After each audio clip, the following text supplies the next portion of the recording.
Hello, and welcome back to the Sleepy Geographer. Tonight we're following one of the least understood rivers on Earth. A river that crosses the equator twice, carries more water than almost any other on the planet, plunges to extraordinary depths, and flows through a rainforest so vast that parts of it remain barely explored, the Congo. Before we begin, let me know in the comments where you're listening from and what time it is for you. I always enjoy seeing people from so many different corners of the world joining these peaceful journeys. Now, get comfortable, settle in, and let's begin. Picture Central Africa from somewhere high above it, far enough up that the whole shape of the land reveals itself at once. A vast basin stretches out below you, roughly the shape of a shallow bowl, rimmed on nearly every side by higher ground. To the east, a chain of mountains and highlands, some of them volcanic, rising toward a string of great lakes that mark the edge of a much larger geological feature running down the length of the continent. To the south, a slow rise of plateau country, dry in places, giving way gradually to woodland and then forest as you move north. To the west, a narrower strip of highland separating this vast interior bowl from the Atlantic coast. And to the north, more high ground still, forming the final rim of what is, when you take it all in at once, one of the largest drainage basins on the surface of the Earth. Nearly every drop of rain that falls within this rim,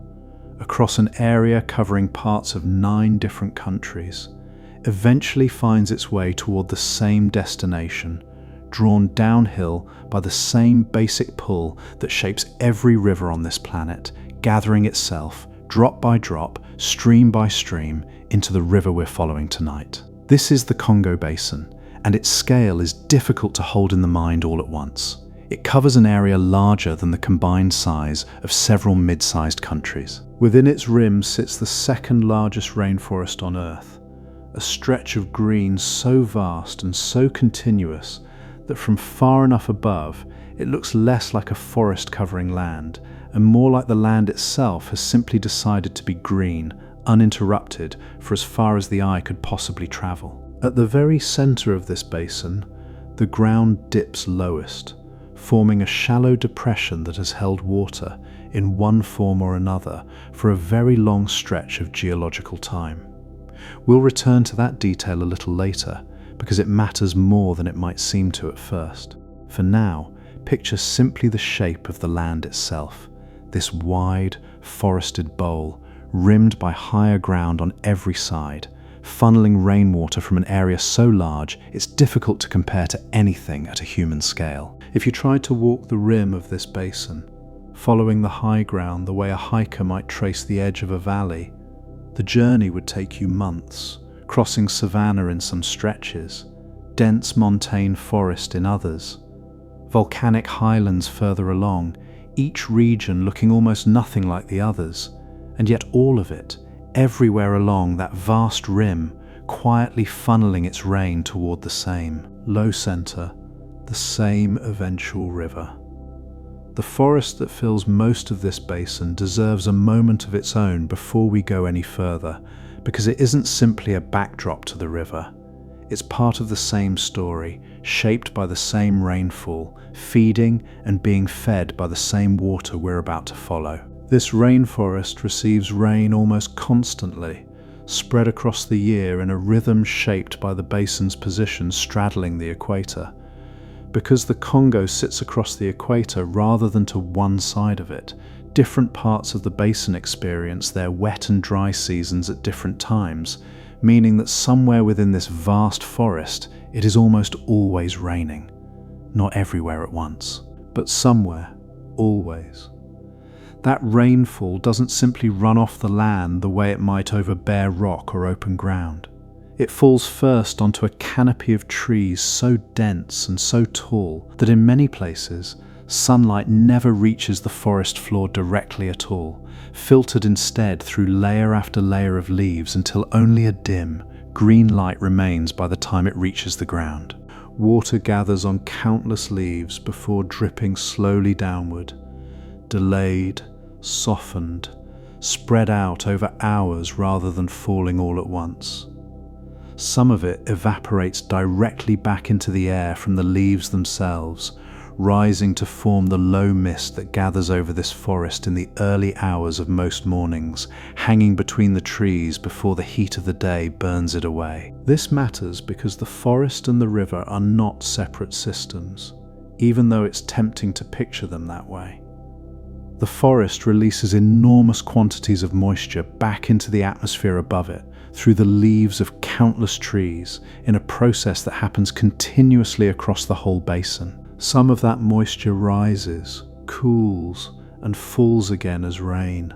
sometimes over the very same stretch of forest it rose from only days before. The Congo rainforest, in other words, helps generate a significant portion of its own rainfall, recycling water through itself again and again before any of it ever reaches the river we're about to follow. Picture this cycle happening silently, continuously, above the whole vast green expanse of the basin. Moisture rising from millions of individual trees, gathering into the low clouds that drift above the canopy most afternoons, releasing that moisture again as rain that falls back through the same leaves it rose from, some of it finding its way, eventually, down through root and soil and stream, toward the river at the center of everything. Beneath that canopy, the forest holds its own quiet architecture, layer stacked upon layer. The tallest trees push their crowns above the general ceiling of green, catching the fullest measure of sunlight and standing exposed to whatever wind moves across the basin. Below them, a dense, continuous roof of leaves absorbs most of what light remains, and beneath that roof again, a dimmer world persists, home to plants that have adapted to needing almost nothing in the way of direct sun at all. Every one of these layers holds its own store of water, however briefly, before releasing it onward, downward, into the slow gathering system that will eventually become the river. Now let's turn to that river itself, and to the deep history written into the land it flows through, because the shape of this basin, this wide bowl holding the world's second largest rainforest, was not always the shape it holds today. To understand how the Congo came to exist in the particular form it takes now, we need to go back considerably further than the rainfall and the rivers we've been describing so far. We need to go back to the deep structure of the continent itself, to a piece of ancient, stable rock that has sat beneath this region for longer than almost anything else on the planet's surface. This piece of rock is called the Congo Craton, and it represents one of the oldest, most geologically stable fragments of continental crust anywhere on Earth. A craton, in the simplest sense,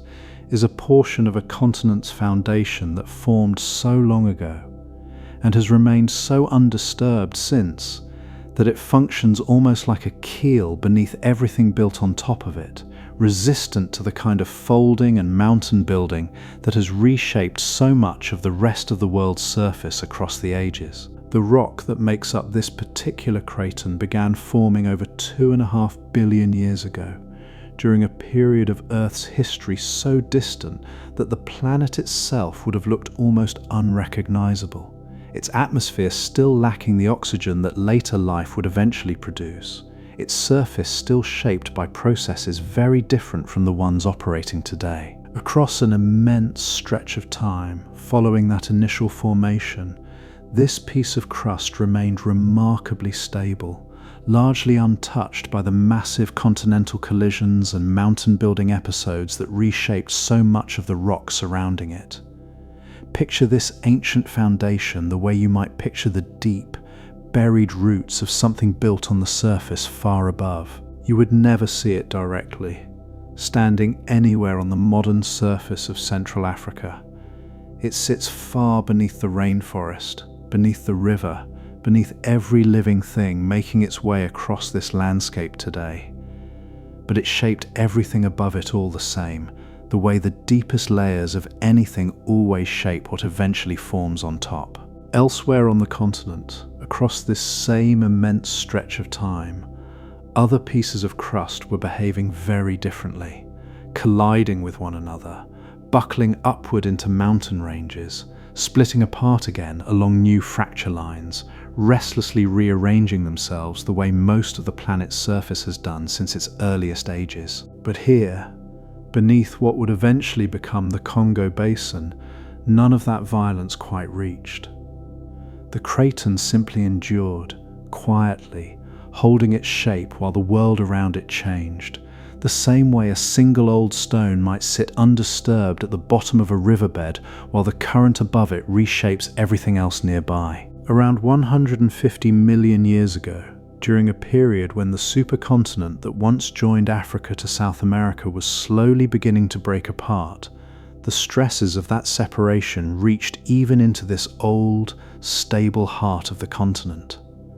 The land here did not tear apart the way the coastline further west eventually would, opening into the Atlantic Ocean. Instead, the ancient crust sagged very gradually at its center, forming the wide, shallow depression that still defines the shape of the Congo Basin today. This sagging happened slowly enough and gently enough that it never produced the kind of dramatic mountain ranges you'd find at the edges of more violent tectonic collisions elsewhere on the planet. It simply lowered the middle of an already ancient piece of crust, creating a basin that would go on, across the tens of millions of years that followed, to collect an extraordinary quantity of water, sediment, and eventually life. For a long stretch of that early history, this basin held something quite different from the river system we're following tonight. Evidence preserved in the layers of rock beneath the modern forest suggests that for a considerable portion of its existence, the center of this depression held not a river system draining outward, but a vast inland lake, or series of connected lakes and wetlands with no clear outlet to the ocean at all. Water gathered here from the surrounding highlands, much as it does today, but rather than draining away toward any coast, it simply pooled, filling the lowest part of the basin, spreading out across a wide, shallow expanse that may have covered an area rivaling some of the largest lakes on the planet today. Picture this ancient version of Central Africa, then. Not the dense, unbroken rainforest we described a little earlier, but something closer to a vast wetland basin, its center filled with slow, shallow water, surrounded by higher ground rising toward the rim of the depression on every side. This condition, a basin filling with water but unable to drain, persisted for millions of years, an entire chapter of this region's history that left behind no dramatic river at all, only a wide, quiet body of water accumulating sediment at its bottom, layer after layer, the same patient process of accumulation that builds mountains elsewhere on this planet, happening here instead within the depths of an ancient inland sea. Over that long stretch of time,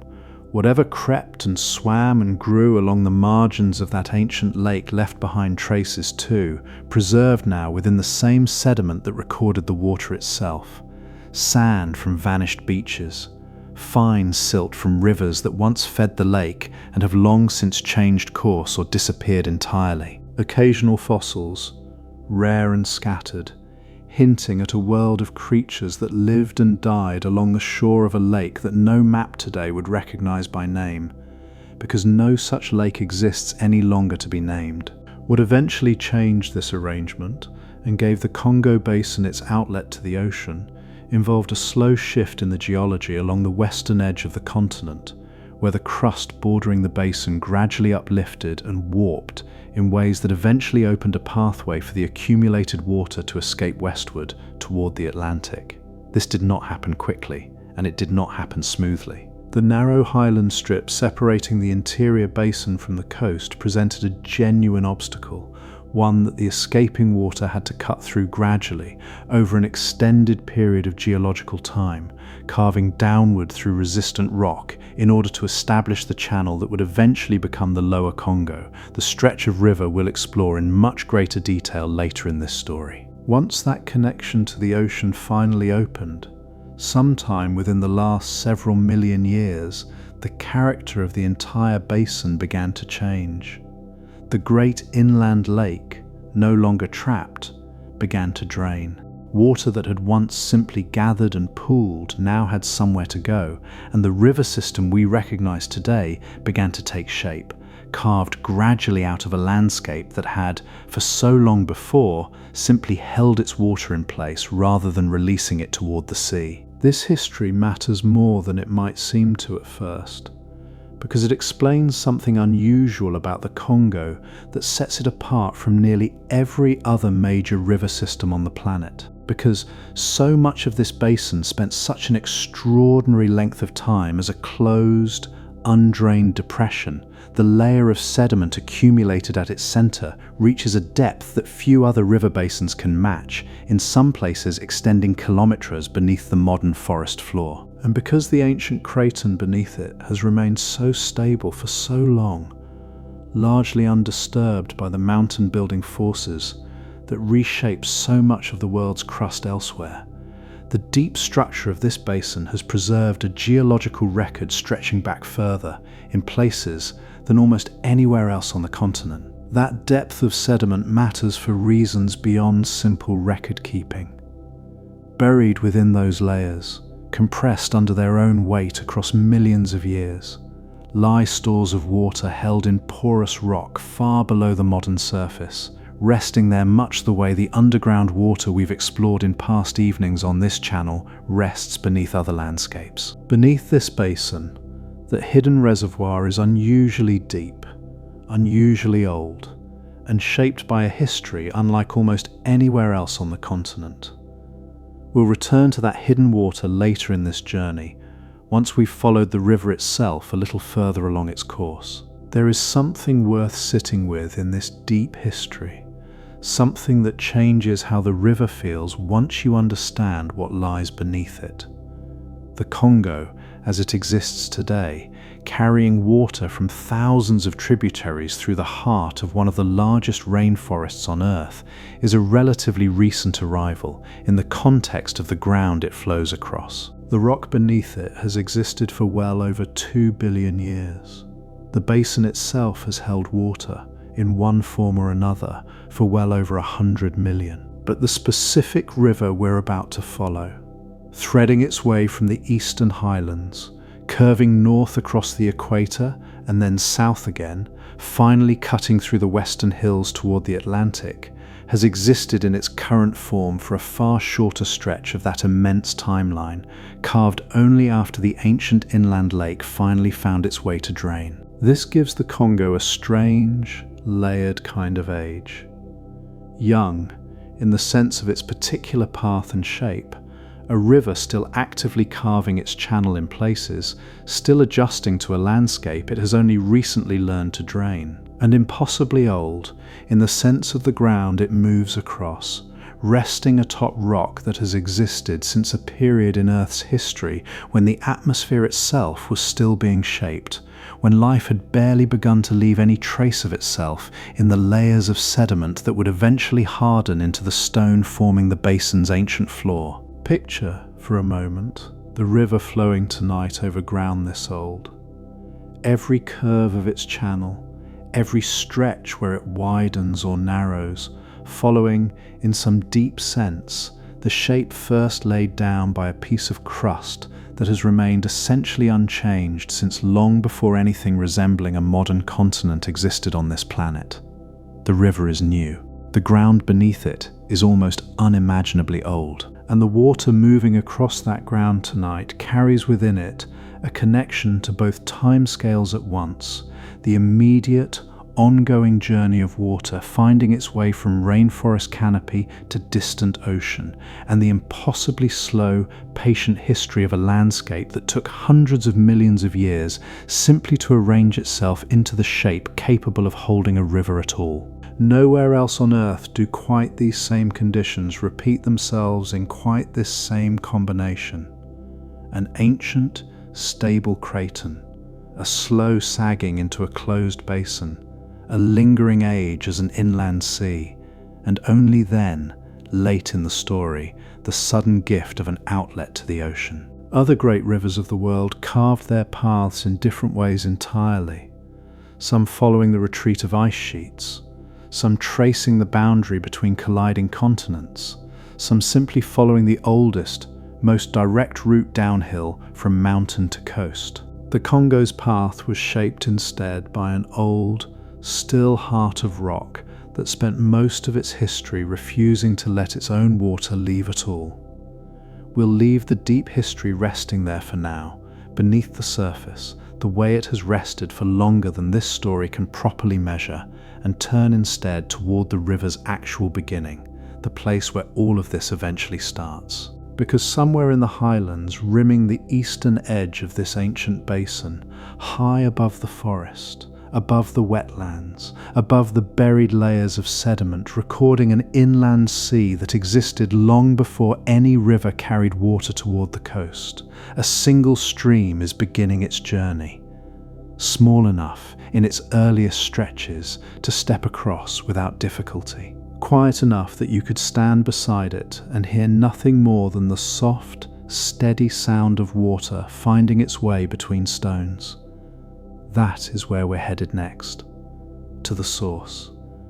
to the exact place where the Congo, this vast, powerful river carrying more water than almost any other on Earth, first begins as something almost too modest to notice at all. Somewhere in the high country, east of the great forest, where the land begins to rise toward the rim of hills, separating the Congo Basin from the string of lakes further east, a spring emerges from between two mossy stones.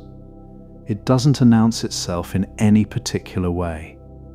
There is no dramatic waterfall marking this beginning, no obvious sign that anything significant is starting here. Just a quiet seep of water finding its way out from beneath the hillside, gathering into a shallow pool no larger than a few footsteps across, and then continuing onward, downhill, following whatever gentle slope the land offers. This is one of several places across the eastern highlands that geographers point to as a true beginning of the Congo system, though the honest answer to where exactly this river starts is more complicated than any single spring could capture on its own. Rivers rarely begin at one clean point the way a story might begin with a single opening sentence. They gather themselves gradually, from countless small sources scattered across an entire highland region, each one contributing its own modest trickle to something that only becomes recognizable as a river much further downstream. Geographers and hydrologists have spent considerable effort trying to determine, as precisely as possible, which particular highland stream deserves to be called the true, furthest source of this entire system, tracing tributary after tributary back toward the highest, most remote springs feeding into the network. It's a task that sounds simple in principle and turns out, in practice, to be almost endlessly complicated, because a river this vast is fed not by one clear origin, but by an entire landscape's worth of rainfall, converging gradually from countless separate valleys, each one a candidate in its own small way for calling itself the beginning. But if you had to choose one place to stand and say, here, this is where it begins, you might choose a spot like this one. A quiet seep of groundwater emerging from stone that has held its moisture for who knows how long, released now into daylight, beginning a journey that will eventually carry it thousands of kilometers from this exact spot, through some of the densest forest on the planet, across the equator, not once but twice, and finally into an ocean so far from here that the water leaving this hillside today has no way of knowing just how far it's about to travel. Now picture yourself standing beside this spring in the quiet of early morning, before the heat of the day has fully settled over the highlands. The air here carries a coolness that belongs to elevation rather than latitude, a freshness that has nothing to do with how close this place sits to the equator and everything to do with how high it sits above sea level. Mist gathers in the low folds of the surrounding hills, thick in places, thin in others, catching the first pale light of morning in a way that makes the whole landscape look faintly unfinished, as though the day hasn't quite decided what shape it wants to take yet. The ground here is a patchwork of grassland and scattered trees, montane vegetation adapted to an elevation where the dense lowland rainforest we described a little earlier hasn't yet taken hold. Grasses grow in loose clumps between outcrops of exposed rock, their blades still holding the night's moisture, each one bending slightly under the weight of dew that hasn't yet had the chance to evaporate. Somewhere nearby, a bird calls out into the mist, its voice carrying further than it would later in the day, once the air has warmed and thickened and lost some of the particular clarity that belongs only to these earliest hours. The spring itself makes almost no sound at first, just the faintest whisper of water finding its way over stone, so quiet that you'd need to stand close and hold still to hear it at all. But follow that quiet sound downhill, even for a short distance, and something begins to change. The trickle widens, ever so slightly, joined by other seeps emerging from the same hillside, each one contributing its own small volume to what is, even this early in the journey, beginning to resemble something you might reasonably call a stream. By the time the sun has fully cleared the surrounding ridgeline, the mist that gathered so thickly in the pre-dawn hours has begun to thin, drawing back from the lower slopes first, lingering longest in the shadowed folds where the sun's warmth arrives more slowly. The stream, meanwhile, has already carried its water some distance downhill, joined along the way by two smaller seeps emerging from cracks in an outcrop of exposed stone, each contribution barely noticeable on its own, but together beginning to give the water a visible current for the first time. This pattern repeats itself across a wide stretch of highland country, not just at this one spring, but at hundreds of similar points scattered throughout the hills forming the eastern rim of the Congo Basin. Rain falling across this highland region takes many different paths once it reaches the ground. Some of it runs immediately downhill, gathering directly into surface streams within minutes of falling. Some of it sinks into the ground instead, disappearing from view entirely, joining the same kind of slow, patient underground water we've explored in earlier evenings on this channel, resting in porous rock for weeks or months or considerably longer before eventually emerging again, released back to the surface through springs like the one we've just been standing beside. Both paths, eventually, lead to the same place. The surface streams and the emerging springs alike gather downhill, joining first into small creeks, then into larger streams, then finally into the beginnings of a river substantial enough to carry a name. Picture this entire highland region from above, the way you might picture a hand spread open, its fingers representing the countless individual streams gathering across dozens of separate valleys, all of them, eventually, reaching toward the same palm, the same low point where the land begins to funnel this scattered water into a single, unified channel. This is how nearly every great river begins, not with one dramatic source, but with an entire landscape quietly contributing its rainfall toward the same eventual destination, water finding its way downhill by whatever path happens to be available, gathering itself patiently into something larger than any single stream could ever be alone. The valleys carrying these earliest tributaries differ from one another in small but meaningful ways, some cutting through softer, more easily eroded ground and widening quickly into broad, gentle drainages, others confined by harder rock into narrow, steep-sided channels where the water moves faster and louder, tumbling over exposed stone rather than spreading calmly across open ground. Walking from one valley to the next, even across a relatively short distance, you'd notice the character of each stream shift according to whatever particular geology happens to shape it. No two tributaries behaving in quite the same way, even this early in their shared journey toward the same eventual river. As these highland streams continue downhill, they begin cutting into the landscape in a way that starts to shape the terrain itself, carving shallow valleys that grow deeper and more defined the further downstream you follow them. The rock in this region varies considerably from one valley to the next, some of it resistant, forcing the water to work slowly and patiently to carve any path through it at all. Some of it softer, yielding more readily to the steady abrasion of moving water and the sediment it carries along with it. where the water meets resistant rock. Small rapids often form, the stream tumbling over exposed stone in a series of short, quick drops, white water catching whatever light filters down through the surrounding vegetation.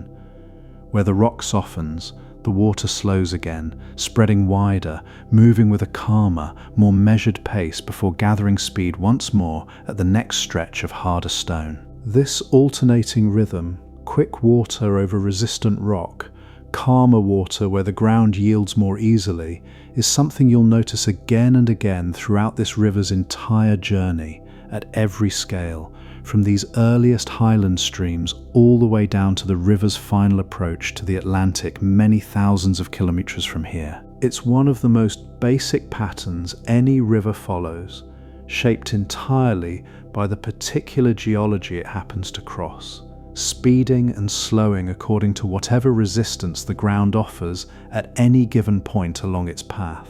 Several of these highland streams, gathering strength as they descend, eventually converge into what becomes known, once it grows large enough to carry the name, as the Lualaba. This is the river's first true identity, the name given to its uppermost major stretch before it eventually earns the name Congo further downstream, after passing through a series of transformations that will follow across the rest of this journey. The name itself has travelled a long road of its own,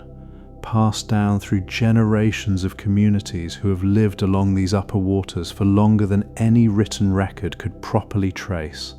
long before any outside mapmaker ever arrived to note the river's course on paper. Rivers, in this part of the world as in so many others, rarely carry a single name for their entire length. They change identity as they change character, each stretch known by whatever name the people living closest to it have called it,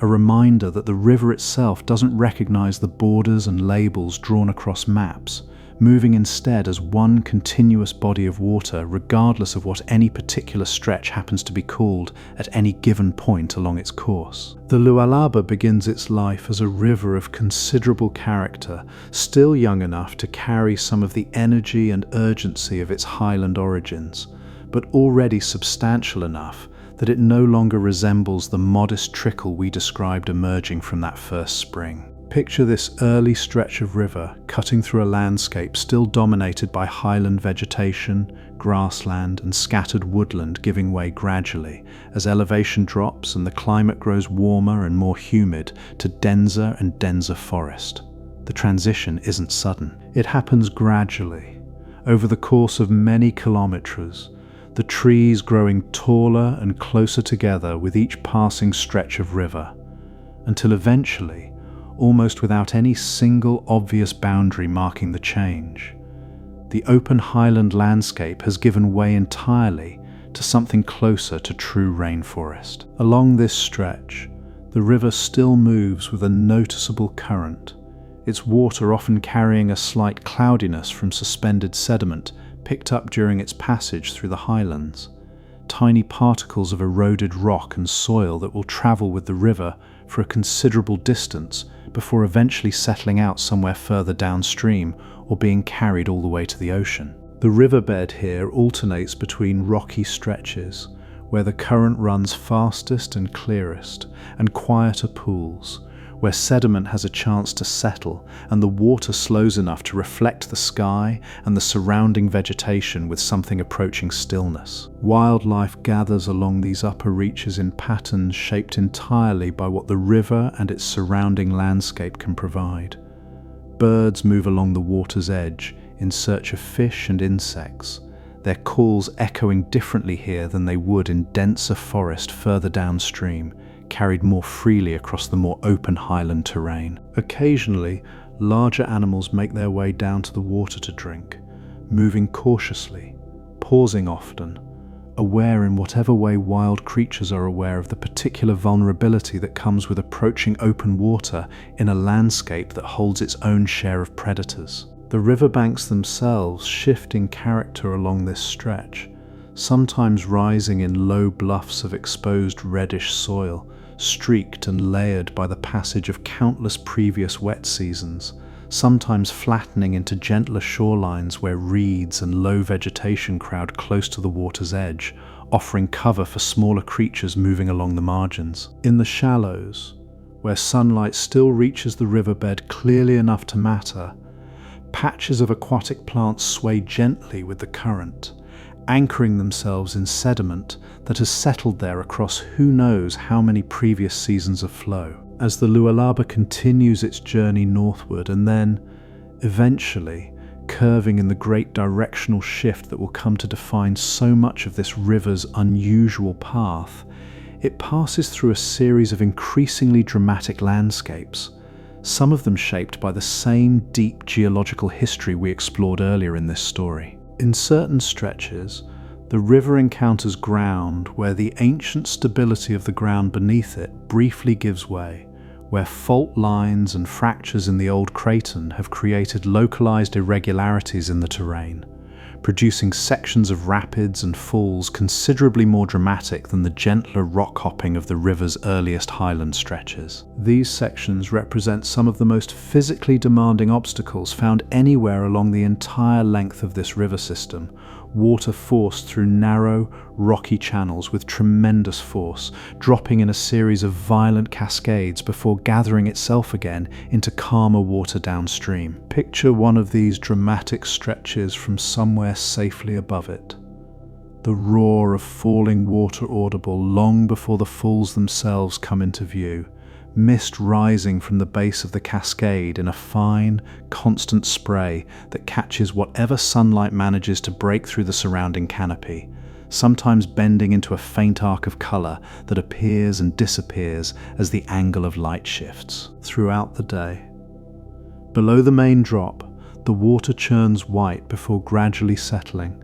the surface calming as the river regains its composure downstream, continuing onward with the same patient determination it has carried since that first quiet spring high in the eastern hills. These upper rapids and falls, though dramatic to witness, represent only a preview of even more significant obstacles the river will encounter much further downstream in the stretch we'll explore later in this journey, where the Congo cuts through the western highlands on its final approach to the Atlantic. For now, though, these upper cascades mark some of the most vivid, most visually striking moments along the entire length of this early stretch of river, water discovering again and again the particular resistance and yielding of the ancient rock it happens to be crossing. At night, along these same rapids, the sound changes character entirely from what it offers by day. The constant roar of falling water becomes, in the stillness of darkness, one of the only sounds carrying across the surrounding forest, joined occasionally by the distant call of some nocturnal creature or the rustle of movement somewhere in the undergrowth nearby. There is a particular quality to the sound of moving water at night, a steadiness that feels less like noise and more like the sound of the darkness itself. Continuous and unbroken, easy to lose yourself inside if you let your attention rest there long enough. Between these more dramatic sections, the Lualaba settles into long, quieter stretches, where the surrounding forest closes in more completely, and the character of the journey shifts from something visually dramatic to something more contemplative, more enclosed, more shaped by the deep green stillness of the vegetation pressing close on every side. In these calmer sections, the river often widens considerably, its surface reflecting the canopy overhead with a clarity that makes it difficult, at certain times of day, to tell exactly where the water ends and the sky-reflected trees above it begin. Small islands begin to appear here and there within the channel, some no larger than a single tree's worth of ground, others substantial enough to support their own small community of vegetation entirely distinct from the riverbank on either side. We'll spend more time with these islands later in this journey, when we reach the stretches of river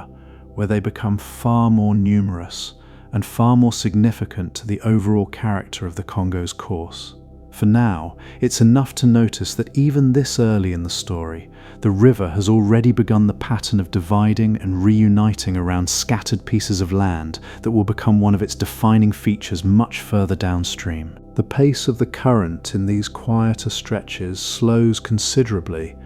the river taking on a more meditative quality,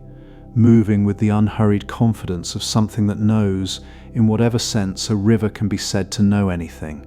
that it has a very long journey still ahead of it, and no particular reason to rush through any single stretch along the way. Fish move through the deeper pools here, some of them species found nowhere else on the planet, adapted over countless generations to the particular conditions of this specific stretch of water.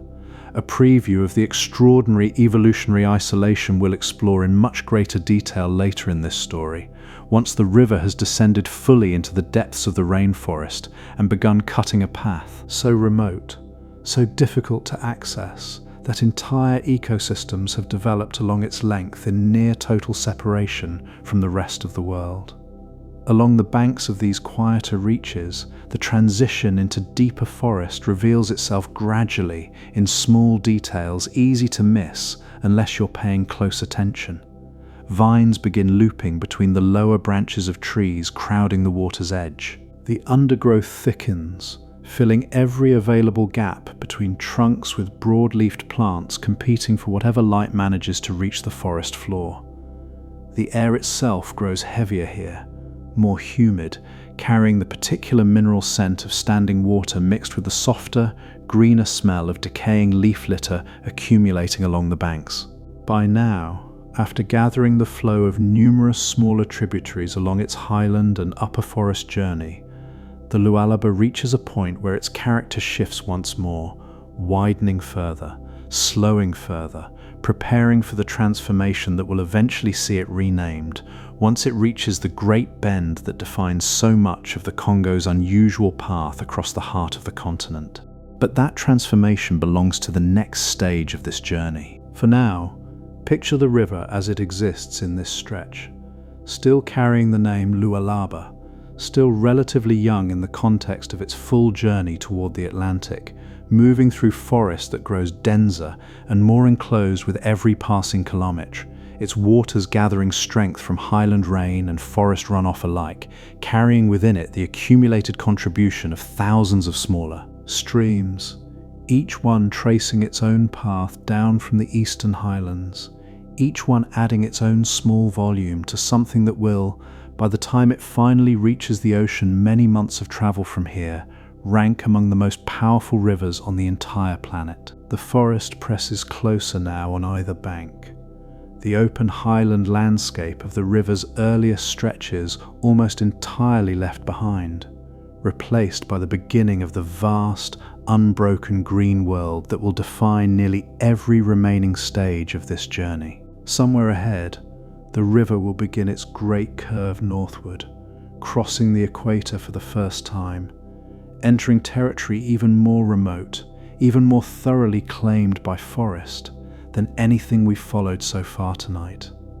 That curve and the vast, isolated stretch of river it opens onto is where we're headed next. Somewhere north of the highlands we've been following, the river that has carried the name Lualaba for so much of its early journey begins to bend. This isn't a sudden turn, the kind of sharp corner you might picture on a map with a single decisive angle. It happens gradually, over hundreds of kilometres, the river curving first northward, continuing to climb toward the equator with the same patient persistence it has shown since that first highland spring, before eventually, after crossing that invisible line for the first time, beginning to curve westward, and then, further along still, southward again, carrying it back across the equator a second, time before it finally straightens toward the Atlantic. This is the Great Bend, one of the most unusual features of any major river system on the planet, and it's worth pausing here to notice just how strange this path actually is. Most great rivers move in something closer to a single, general direction, gathering tributaries as they descend from highland to lowland to sea, their overall course readable at a glance, even if their particular curves and meanders complicate the details. The Congo does something different. It loops. It commits to an enormous northward arc before reversing itself entirely, tracing a shape across the map of Central Africa that looks less like the confident, direct path of most major rivers and more like a wide, slow question mark, curling back on itself before finally releasing toward the coast. If you trace this shape on a map with your finger, starting at the highland springs we visited earlier, you would feel the odd, deliberate patience of it. Not a straight line seeking the shortest route to the sea, the way a smaller stream might rush directly downhill. Something closer to a long, unhurried breath, gathering itself northward before letting go and curving back the other way. To understand why the river takes this particular shape, it helps to return, briefly, to the deep geological history we explored earlier in this story, because the Great Bend is not an accident of the river simply wandering wherever the land happened to be lowest. It follows, in its own patient way, the underlying structure of the ancient basin itself. Remember that the Congo Basin formed as a wide, shallow depression at the center of a much older, more stable piece of crust, the ancient craton that has remained largely undisturbed since long before anything resembling a modern continent existed on this planet.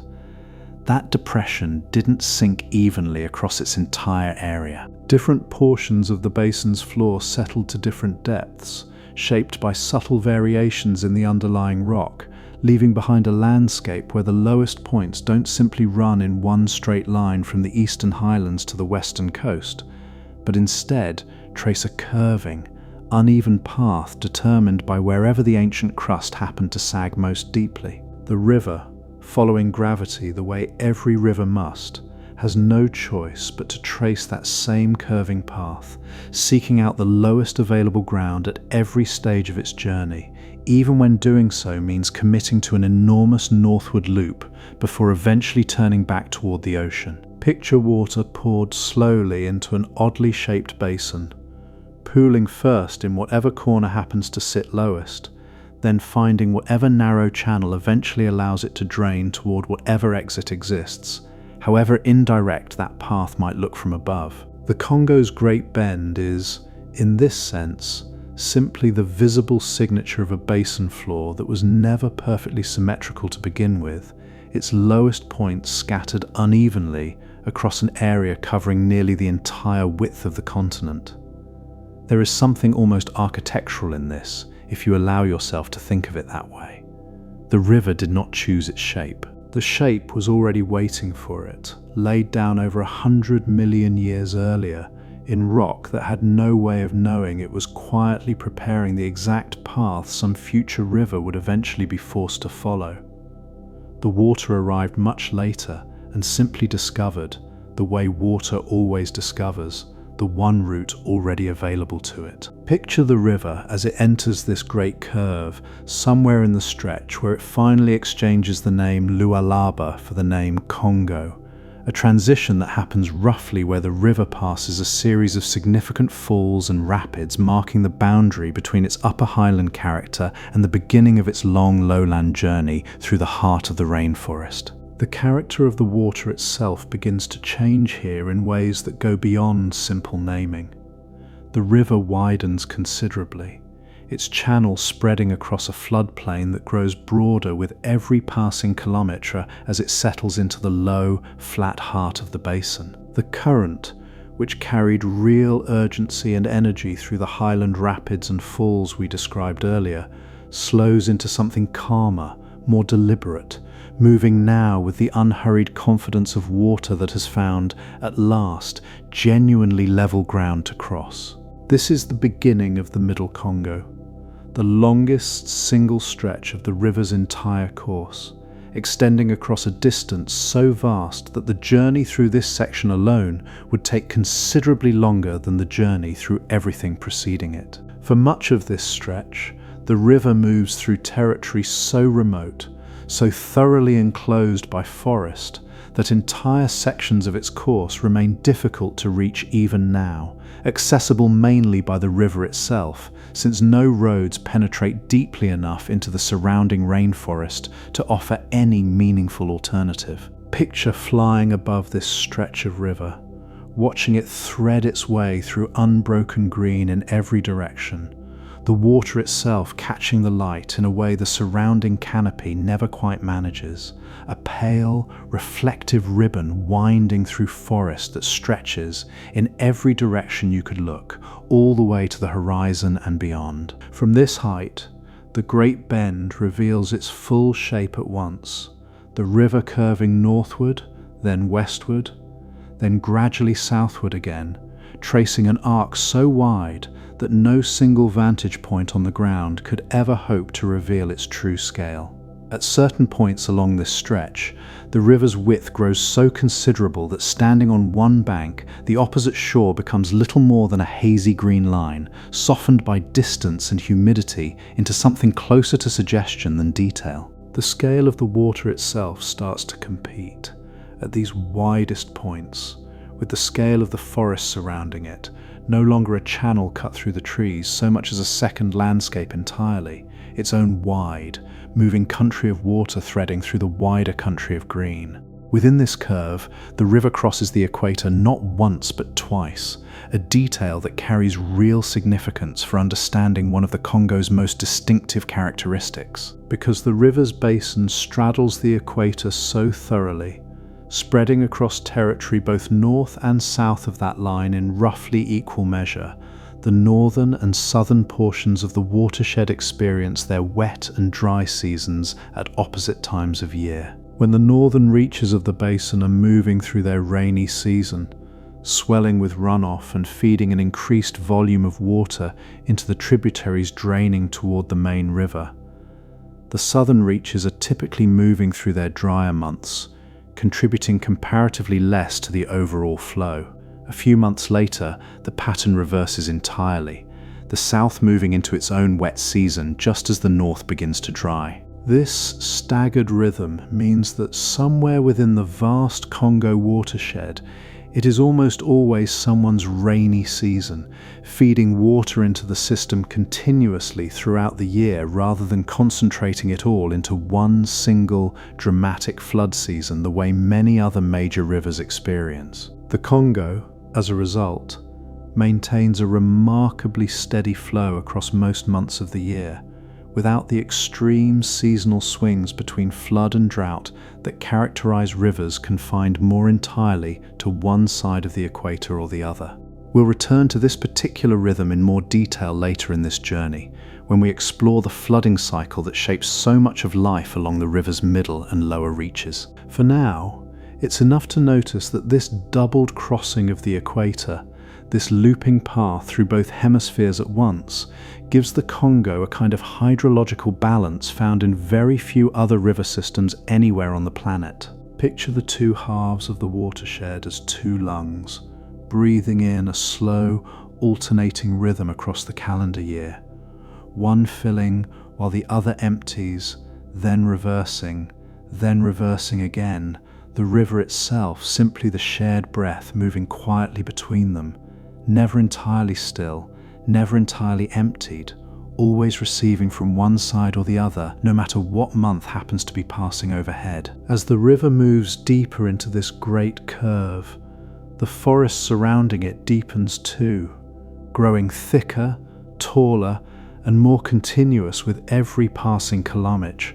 until the landscape on either bank becomes something close to an unbroken wall of green, interrupted only by the river itself and by the scattered clearings where smaller tributaries join the main channel. This is the heart of the Congo rainforest, the second largest continuous stretch of tropical forest anywhere on Earth, surpassed in scale only by the Amazon. And it's here, within this vast green world, pressing close against both banks of the slow, wide, curving river that we need to pause and consider something essential about how this particular forest came to exist in the form it holds today, and why it has produced, across the millions of years of its own patient development, some of the most unusual and specialized wildlife found anywhere on the continent. Picture the canopy from somewhere within it, standing on a raised platform built into the upper branches of one of the forest's tallest trees, high enough to look out across a rolling, textured sea of green stretching in every direction as far as the eye can follow. From this vantage point, the forest doesn't look like a collection of individual trees so much as one single, continuous organism, its surface rising and falling gently according to the particular height of whatever species happens to dominate each patch, broken here and there by the pale gap where a fallen giant has opened a temporary clearing quickly claimed by faster growing plants racing to fill the space before the canopy closes over it once more. Beneath that canopy, the forest holds a humidity so constant, so unrelenting, that it shapes nearly everything living within it, from the particular adaptations of the plants competing for light at every level of the forest's vertical structure, to the behavior of animals that have learned to time their activity according to whatever brief windows of dryness the forest occasionally offers between one rainfall and the next. Descend from that high platform, layer by layer, and the forest changes character with every few meters of height you lose. Near the canopy itself, sunlight is abundant, and the leaves there tend toward a tougher, more waxy texture, built to withstand direct exposure and to shed the frequent rain quickly rather than holding onto it. A little lower, in the dimmer understory, the leaves grow broader and thinner instead, adapted to gather what scraps of light manage to filter down through the layers above. Lower still, near the forest floor itself, where direct sunlight almost never reaches at all, the vegetation grows sparse in places, the ground carpeted instead with fallen leaves and the slow, patient work of decomposition, breaking down what the canopy no longer needs and returning it to the soil below. The particular geography of this forest, wrapped so closely around the river's long, curving path through the heart of the basin, has created something scientists call habitat isolation, a pattern where populations of plants and animals become separated from one another by physical barriers substantial enough to prevent regular contact, even when the populations in question might otherwise belong to the very same species.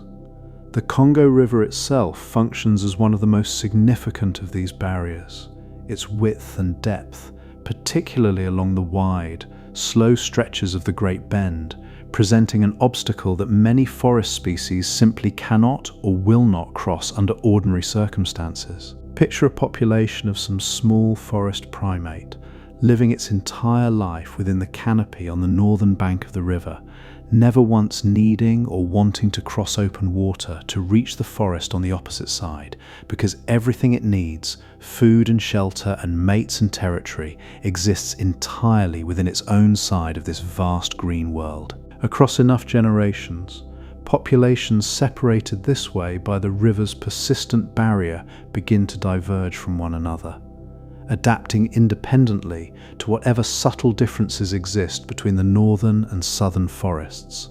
developing their own particular characteristics that gradually, over sufficient time, might distinguish them enough to be considered entirely separate species, distinct from their close relatives living only a few kilometers away, on the far side of water they have never crossed. This is one of the primary reasons the Congo Basin holds such an extraordinary concentration of endemic species, plants and animals found nowhere else on Earth, many of them confined to remarkably small ranges defined almost entirely by which side of which particular stretch of river they happen to call home.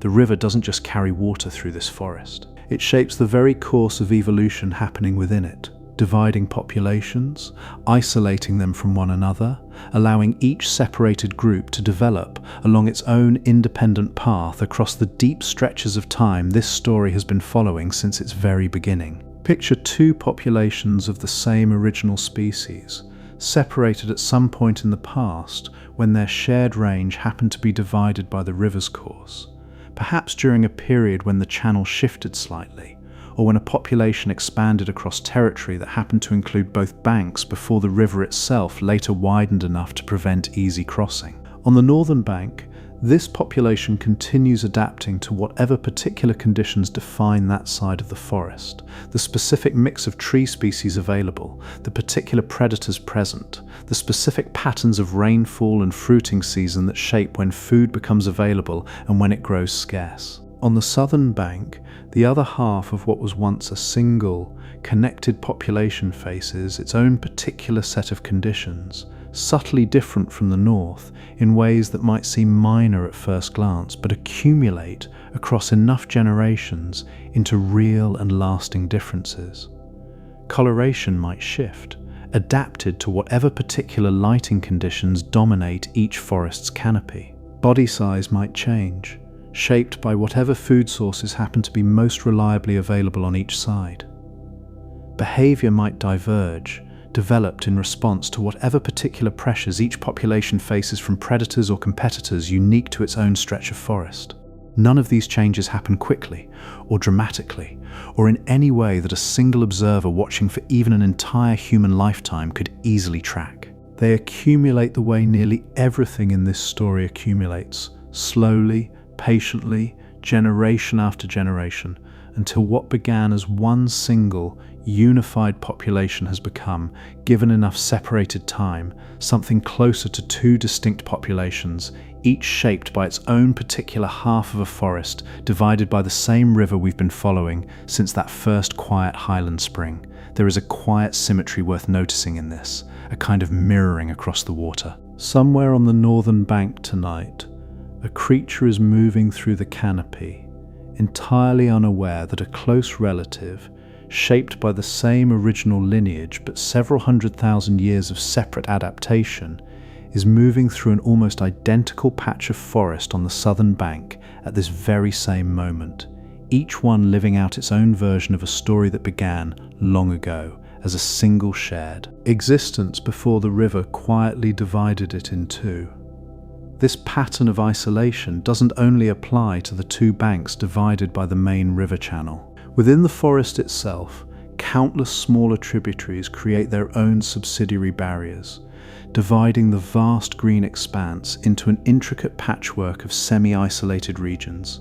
each one shaped by its own particular combination of waterways, each one home to populations that may have been separated from their nearest relatives for a very long stretch of evolutionary time. Picture the whole basin from above once more, not simply as one continuous forest,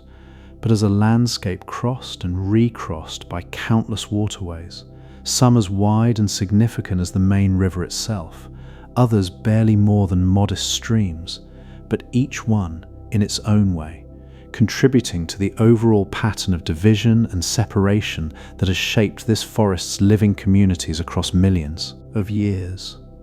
Every tributary, every channel, every stretch of open water running through this otherwise unbroken green world represents a potential boundary, a place where one population's range might end and another's might begin, where the accumulated pressures of isolated adaptation have had room and time to work their slow, patient changes. This is part of what makes the Congo Basin's biodiversity so distinctive compared to other tropical forests around the world. It isn't simply that this forest holds an enormous number of species, though it certainly does. It's that so many of those species exist nowhere else, confined to specific, often quite limited ranges defined by the particular pattern of rivers and tributaries that happen to enclose them, each population having followed its own independent evolutionary path since whatever moment, however many generations ago, first separated it from its nearest relatives on the other side of whatever waterway happened to divide them. Scientists studying this pattern have come to treat the river system almost like a map of the forest's evolutionary history, tracing the boundaries between closely related species and finding, again and again, that those boundaries align remarkably closely with the courses of major tributaries, as though the water itself had drawn the borders directly onto the living map of the forest, using nothing more than its own steady, persistent presence across an unhurried span of geological time. As the river continues its long curve through the heart of this vast, isolating forest, it passes through stretches where the surrounding vegetation presses so closely against both banks that the channel itself feels almost like a corridor cut through solid green. The forest rising in a continuous wall on either side, broken only occasionally by the mouth of some tributary joining the main flow, or by a rare stretch of open floodplain where the forest briefly recedes before closing in again further downstream. At certain times of year, when the rains have swollen the tributaries feeding into this stretch of river, the forest floor itself becomes flooded across wide areas bordering the main channel, creating what's sometimes called flooded forest, a temporary but recurring landscape where trees stand rooted in water that may reach several meters up their trunks, their lower branches submerged entirely, fish and other aquatic creatures moving freely between what was, only weeks before, dry forest floor and open river channel. We'll explore this flooding pattern in far greater detail later in this journey, but it's worth noting here, briefly, because it represents another layer of the complex relationship between this river and the forests surrounding it, a relationship far more intimate and far more continuously changing than the simple image of a river flowing steadily through static, unchanging forest might suggest. The river, in other words, doesn't merely pass through this forest the way a road might pass through a landscape, present but essentially separate from everything around it. It actively shapes the forest's boundaries, season by season, year by year, expanding and contracting the area available to plants and animals living along its margins, creating and dissolving temporary habitats according to the same rhythm of rainfall we described earlier, the staggered wet and dry seasons north and south of the equator feeding a river that never quite settles into one single, unchanging shape. Picture standing at the edge of one such flooded stretch during the height of the wet season, the water reaching quietly up around the base of trees that, in drier months, stand well back from any riverbank at all. The forest here takes on an almost dreamlike quality, tree trunks rising directly from still, dark water rather than solid ground, their reflections doubling the scene until it becomes difficult to say, at a glance, where the true forest ends and its own mirrored image begins. Fish move unhurried between the trunks, exploring territory that will be dry ground again within a matter of months, gathering whatever food this temporary flooding has made newly available before the water eventually recedes and the forest floor reclaims itself once more. We'll leave this great curve for now, the river continuing its long, patient loop through the heart of the rainforest, carrying within it the accumulated water of thousands of tributaries, draining a basin so vast that its full extent is difficult to properly hold in mind, even after everything we've explored so far tonight. Ahead, as the river continues its course,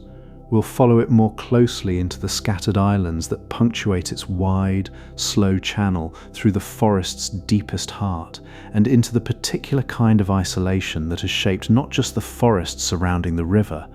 but the river itself, its water moving through stretches so remote, so thoroughly enclosed by unbroken green that entire portions of this journey remain among the least studied and least understood stretches of any major river system anywhere on the planet.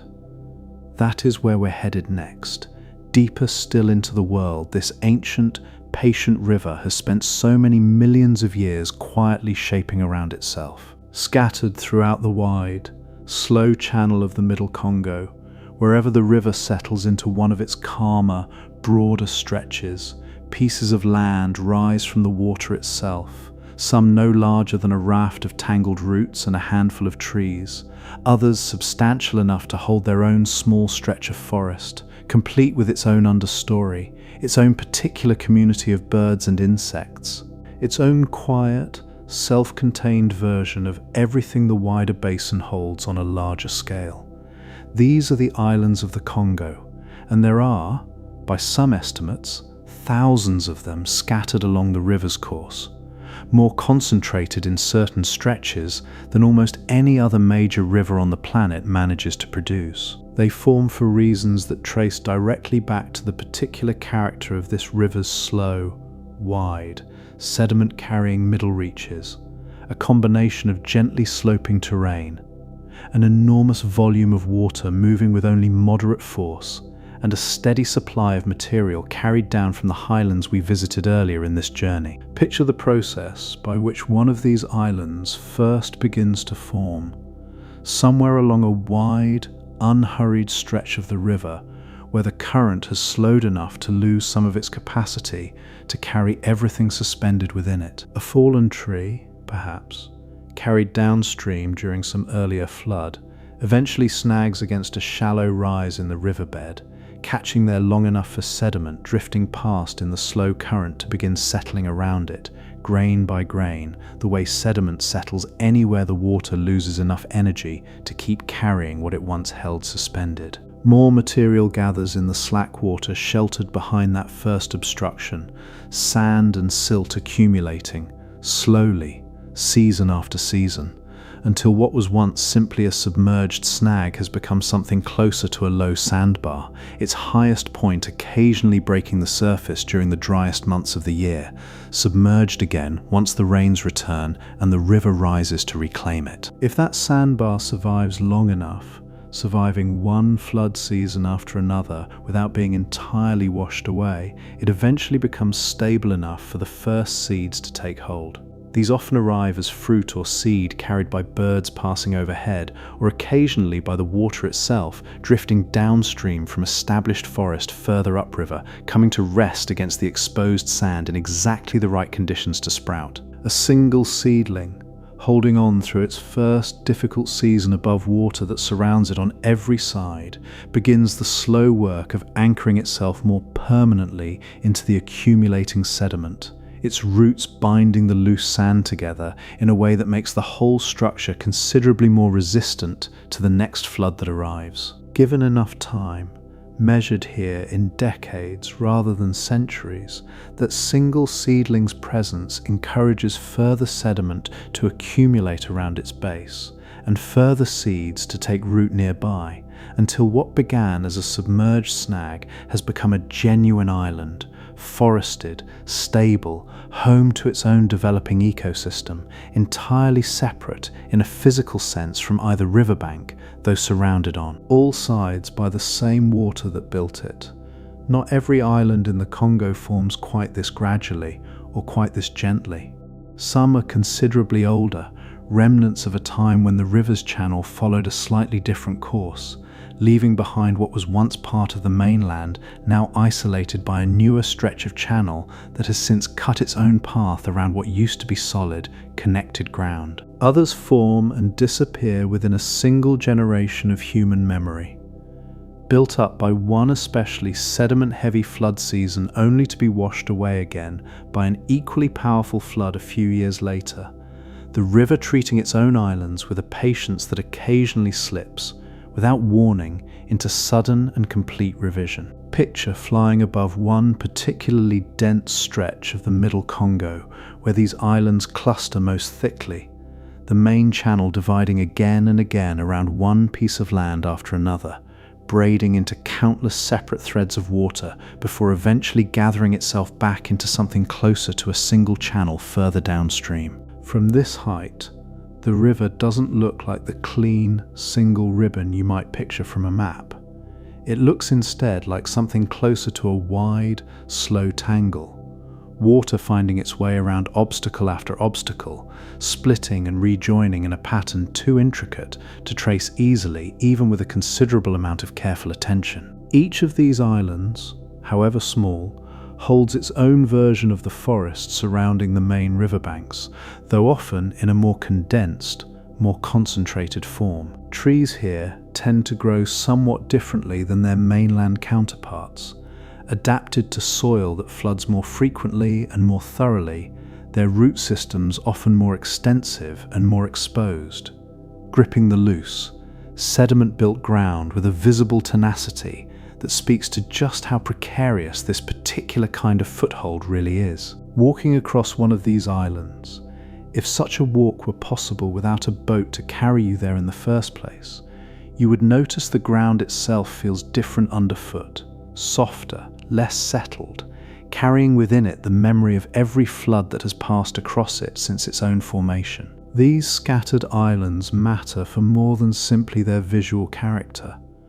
because they play a significant role in the same pattern of isolation we explored a little earlier in this journey. The process by which the Congo's wide, slow channel has divided populations of plants and animals across countless generations, allowing each separated group to develop along its own independent evolutionary path. An island population, isolated not just from one riverbank but from both banks simultaneously, and often from other nearby islands as well, experiences an even more concentrated version of this isolation than a population separated merely by the width of the main channel. Consider a small population of some forest-dwelling creature, established on one of these islands at some point in the past, perhaps arriving as a small founding group carried there during a flood, or crossing during an especially low water season when the distance to the mainland briefly narrowed enough to make the crossing possible. Once established, that island population exists in a kind of double isolation, cut off from the mainland by the surrounding water on every side, and often unable to interbreed easily with populations on neighbouring islands, either each separate patch of land holding its own small, semi-independent branch of whatever species first colonised it. Across enough generations, some of these island populations diverge enough from their mainland relatives to be considered genuinely distinct. Their particular combination of isolation, limited resources, and unique environmental pressures pushing them toward adaptations found nowhere else along the entire length of the river. This process echoes, in miniature, something biologists have observed on island chains scattered across oceans throughout the world, isolated populations diverging rapidly in response to the particular pressures and opportunities their limited habitat presents. The Congo's islands offer their own freshwater version of this same pattern, scattered not across an ocean but along the length of a single river, each island its own small laboratory of isolated adaptation, working according to the same patient rules of evolutionary divergence that have shaped isolated populations everywhere else on the planet, compressed here into a smaller, more concentrated scale, but no less significant for its modest size. The tributaries feeding into this stretch of the Congo deserve their own attention here too, because they represent yet another layer of the complex, branching structure that defines this entire river system, each one carrying its own particular character, its own particular history, its own particular contribution to the wider whole. Some of these tributaries rival major rivers in their own right, carrying volumes of water that would rank among the largest rivers on other continents entirely, here reduced to the status of mere contributors to something even larger than themselves. The Ubangi, joining from the north, drains a substantial portion of the basin's northern reaches, carrying with it the accumulated rainfall of an entire separate watershed before finally merging its own considerable flow into the main channel. The Kasai, joining from the south, performs a similar function for the southern portion of the basin, its own extensive network of smaller tributaries gathering water across a wide stretch of territory before finally delivering it to the Congo's main flow. Picture the confluence where one of these major tributaries meets the main river, the two bodies of water often carrying visibly different characteristics right up until the moment they finally merge. One might run clearer, having picked up less suspended sediment along its particular course through less erosive terrain. The other might carry a distinctly different colour, darker or more heavily laden with fine particles, depending on the specific geology and vegetation of whatever territory it happens to have crossed. For some distance downstream of the confluence, These two distinct bodies of water sometimes continue flowing side by side within the same channel, visibly separate, reluctant to fully mix, before the ordinary turbulence of the river's continued flow eventually blends them into one indistinguishable whole. This pattern of confluence and merger repeats itself across dozens of significant tributaries throughout the length of the Congo's course, each one contributing its own particular volume, its own particular sediment load, its own particular chemistry, gathered from its own particular stretch of highland or lowland or forest, before dissolving entirely into the collective identity of the main river. Indistinguishable, from that point forward, from water that arrived by an entirely different path. Some of these tributaries carry their own remarkable stories, distinct enough from the main river's narrative to deserve a moment of individual attention before we continue following the primary channel onward. Certain smaller tributaries, particularly those draining especially remote or especially swampy stretches of the basin, run with water stained a deep, tea-like brown, coloured not by suspended sediment but by tannins leached from decaying vegetation accumulating across the forest floor of whatever swampy terrain the tributary happens to drain. These blackwater tributaries, as they're sometimes called, carry water so darkly tinted that sunlight penetrates only a short distance below the surface, creating an underwater environment quite different in character from the main river's more sediment-laden, opaque flow. Picture paddling along one of these blackwater tributaries, the surrounding forest pressing close on either side, the water beneath your vessel dark enough to reflect the canopy overhead almost like a sheet of polished stone, disturbed only by the ripples spreading outward from your own passage. Fish move through this darker water in ways adapted specifically to its reduced visibility, some relying more heavily on other senses entirely, detecting prey and predators through vibration or chemical cues rather than sight, since sight itself offers considerably less advantage in water this thoroughly stained by the forest's own accumulated decay. Other tributaries carry water considerably clearer than the main river's typically cloudy flow, draining terrain where less erosion occurs, or where the underlying geology produces less suspended sediment to begin with. These clear water tributaries offer glimpses beneath the surface rarely available anywhere along the main channel itself, revealing riverbeds and the creatures moving across them with a clarity that feels almost startling after the persistent opacity of the Congo's primary flow. The sheer number and variety of these tributaries, gathering from every direction across a basin this vast, gives the Congo a structural complexity that few other river systems anywhere on the planet can match.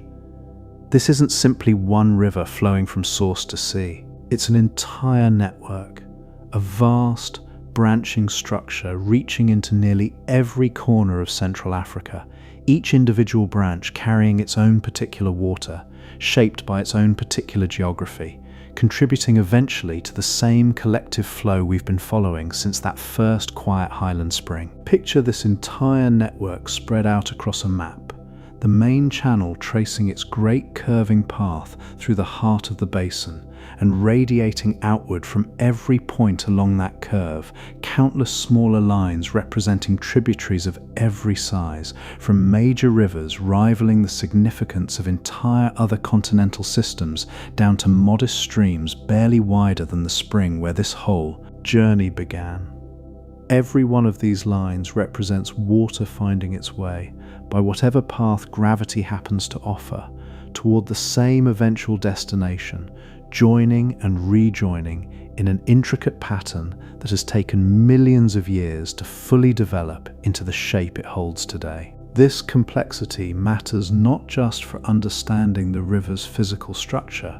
but for understanding the extraordinary diversity of life it supports. Every tributary offers its own particular combination of conditions, its own particular water chemistry, its own particular pattern of seasonal flow, creating countless distinct microenvironments scattered across the wider basin, each one capable of supporting its own particular community of specially adapted creatures found nowhere else along the length of this vast, branching system. As the main river continues its journey through this dense, tangled landscape of islands and tributaries, it moves ever deeper into territory that becomes progressively more difficult for any outside observer to properly study, more remote with every passing kilometre, more thoroughly enclosed by forest that offers few easy points of access beyond the river itself. This growing remoteness brings us to something worth considering carefully,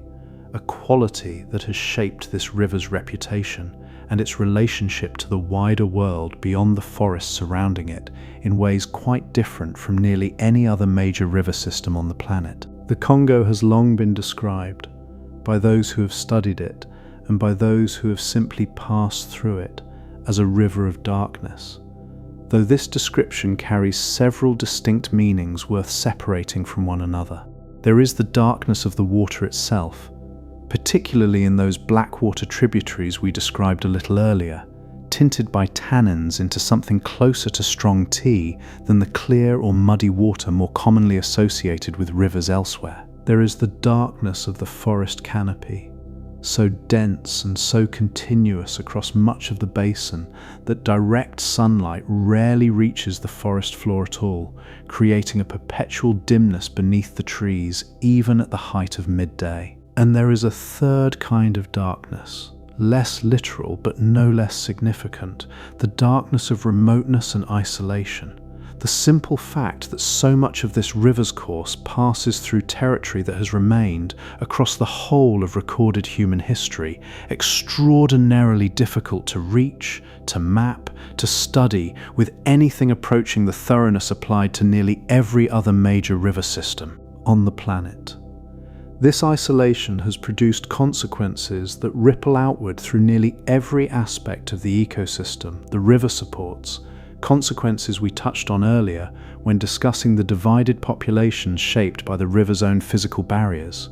but which deserve deeper consideration now as we move further into the remote heart of the basin. Consider, for a moment, what genuine isolation means for the process of evolution across a long enough stretch of time. A population separated from its nearest relatives, whether by the width of the main channel, by the presence of a significant tributary,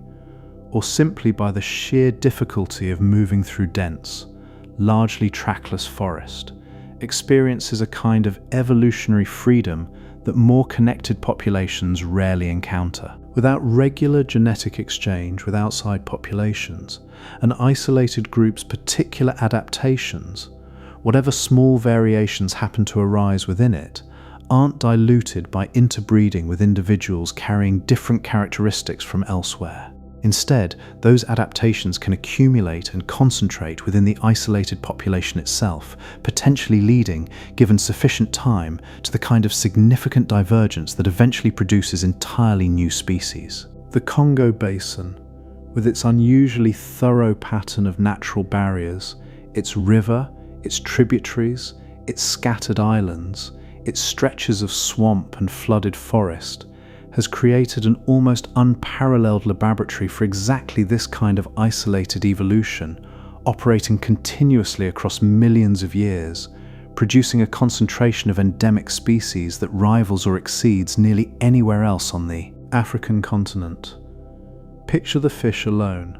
moving through the river's countless separate channels and tributaries, adapted across countless isolated generations to whatever particular conditions define their own small stretch of water. Some species exist only within a single tributary or within a single set of rapids, having adapted so specifically to the particular conditions of that one location that they've never needed or never managed to spread more widely across the wider system. Certain species of cichlid, small and often strikingly coloured, have developed in numbers and varieties that continue to surprise researchers each time a new expedition manages to survey some previously unstudied stretch of tributary,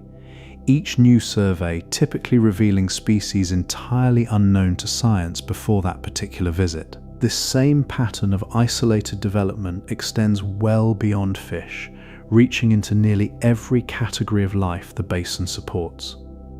Primates, in particular, have followed this pattern of separated, independent evolution with striking clarity. The Congo River itself functioning as one of the clearest and most significant boundaries between closely related species found anywhere on the continent. On one side of certain stretches of the main river, one particular species of great ape has developed across countless generations of isolated adaptation. On the opposite bank, a closely related but genetically distinct population has followed its own separate path, shaped by slightly different pressures, slightly different available resources, slightly different social and behavioral patterns that have emerged independently on each side of water that neither population has any meaningful ability or inclination to cross. Picture, somewhere deep within the forest on the northern bank, a small group moving quietly through the canopy in the last hour before dusk, their calls echoing between the trees in patterns shaped by countless generations of behavior passed down and refined within this one isolated population. Somewhere on the southern bank, at this same hour, a related group moves through an almost identical stretch of forest, their own calls carrying their own particular inflections, developed independently, shaped by a history that diverged from their northern relatives so long ago that the two populations, though clearly related, have become distinct enough to be considered by most researchers studying them genuinely separate species. Neither population has any awareness, in any sense that could be called awareness, of the other's existence just a few kilometers away, across water neither would ever consider crossing. The river holds them apart as thoroughly as if they lived on opposite sides of an entire continent, and it has held them apart this way for long enough that whatever similarities remain between them now reflect a shared ancestry stretching back much further than either population's own particular isolated history. Even now, with satellite imagery capable of mapping nearly every corner of the planet's surface, and with generations of researchers having devoted their careers to studying this basin's extraordinary biodiversity, significant stretches of the Congo's most remote tributaries remain only partially explored, their full range of species not yet fully documented, their particular ecological relationships not yet fully understood. This isn't a failure of scientific effort. It reflects, instead, the genuine and continuing difficulty of accessing so much of this territory, dense forest offering few easy paths beyond the rivers themselves, and even the rivers presenting considerable obstacles in their more remote stretches, rapids and shifting channels and seasonal flooding, all complicating any attempt at thorough, systematic survey. Researchers who do manage to reach these more remote tributaries frequently return with descriptions of species previously unknown to science, evidence of just how much this basin still holds that remains, even now, genuinely undiscovered. Picture a research expedition making its slow way along one of these remote tributaries, their boat moving carefully through water darkened by tannins, the forest pressing close on either side, offering only occasional glimpses of sky through gaps in the canopy overhead. Each new stretch of water they pass through holds the genuine possibility of revealing something entirely new. A fish species never before documented, a plant found nowhere else, an insect representing an entirely undescribed branch of its own particular family. This isn't a story from the distant past of exploration. It continues happening now, in this present moment, in stretches of this river system too remote and too difficult to reach for anyone to have properly catalogued everything living within them. There is a particular kind of humility worth sitting with in this ongoing incompleteness, the recognition that even after so many generations of careful study, this river still holds more than anyone fully understands. The darkness we've been describing, the tannin-stained water, the shadowed forest floor, the deep isolation separating population from population across the basin's countless natural barriers, extends even into our own collective knowledge of what actually lives here, entire branches of the forest's evolutionary story still waiting, somewhere in an unvisited tributary to be properly documented for the first time. The river itself, of course, holds no particular concern for whether anyone ever manages to fully catalogue everything living within its reach. It continues doing what it has always done,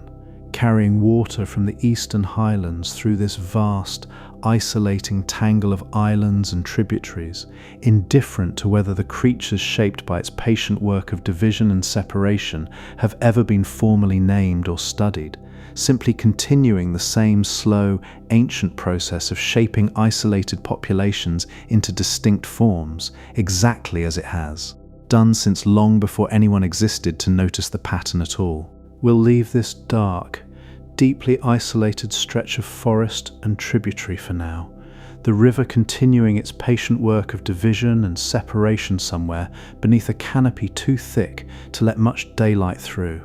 and turn our attention towards something even less visible still, something that exists not within the forest at all, but far beneath it, in a hidden world of ancient rock and slow, patient groundwater that few people ever think to consider when picturing this river's full extent. Beneath the surface of this entire basin, beneath the forest floor, beneath the riverbed itself, beneath even the deep layers of sediment we described earlier in this story, accumulated across the ages when this basin held nothing more than a vast, undrained inland lake, another kind of water moves, far more slowly, far more quietly than anything we've followed so far tonight. This hidden water rests within the ancient rock of the Congo Craton itself, the same stable, extraordinarily old foundation we explored near the very beginning of this journey, its structure holding within it countless small spaces, some naturally occurring within the rock's original formation, others created later by the slow, patient work of geological pressure and fracturing across the hundreds of millions of years since that rock first solidified. Picture this deep underground world the way you might picture the buried counterpart to everything we've followed on the surface so far, an entire hidden landscape of channels and reservoirs shaped not by rainfall and gravity acting on open ground, but by the particular structure of rock buried far beyond any daylight, holding water that may have entered this hidden system tens of thousands, or in certain deep reservoirs, hundreds of thousands of years ago, moving now at a pace so slow that a single human lifetime would barely register as movement at all. The particular structure of the rock beneath this basin makes it unusually well suited to holding significant quantities of groundwater compared to many other regions of similar size elsewhere on the continent. Remember that this basin spent an extraordinary length of time as a closed, undrained depression, accumulating layer upon layer of sediment at its center before finally finding its outlet to the Atlantic. That deep sediment, compressed over millions of years into layered rock, holds within its structure countless tiny spaces between individual grains, the same kind of porous structure we described in earlier evenings on this channel when exploring aquifers elsewhere on the planet, but here extending to a depth and volume that few other basins can match. Beneath that sedimentary layer, the ancient craton itself, though composed of considerably harder and more resistant rock than the sediment above it, holds its own network of fractures and fissures, formed gradually across the immense span of time since this rock first solidified, some created by the same tectonic stresses that eventually caused the basin's center to sag and form the depression we explored earlier, others created more recently,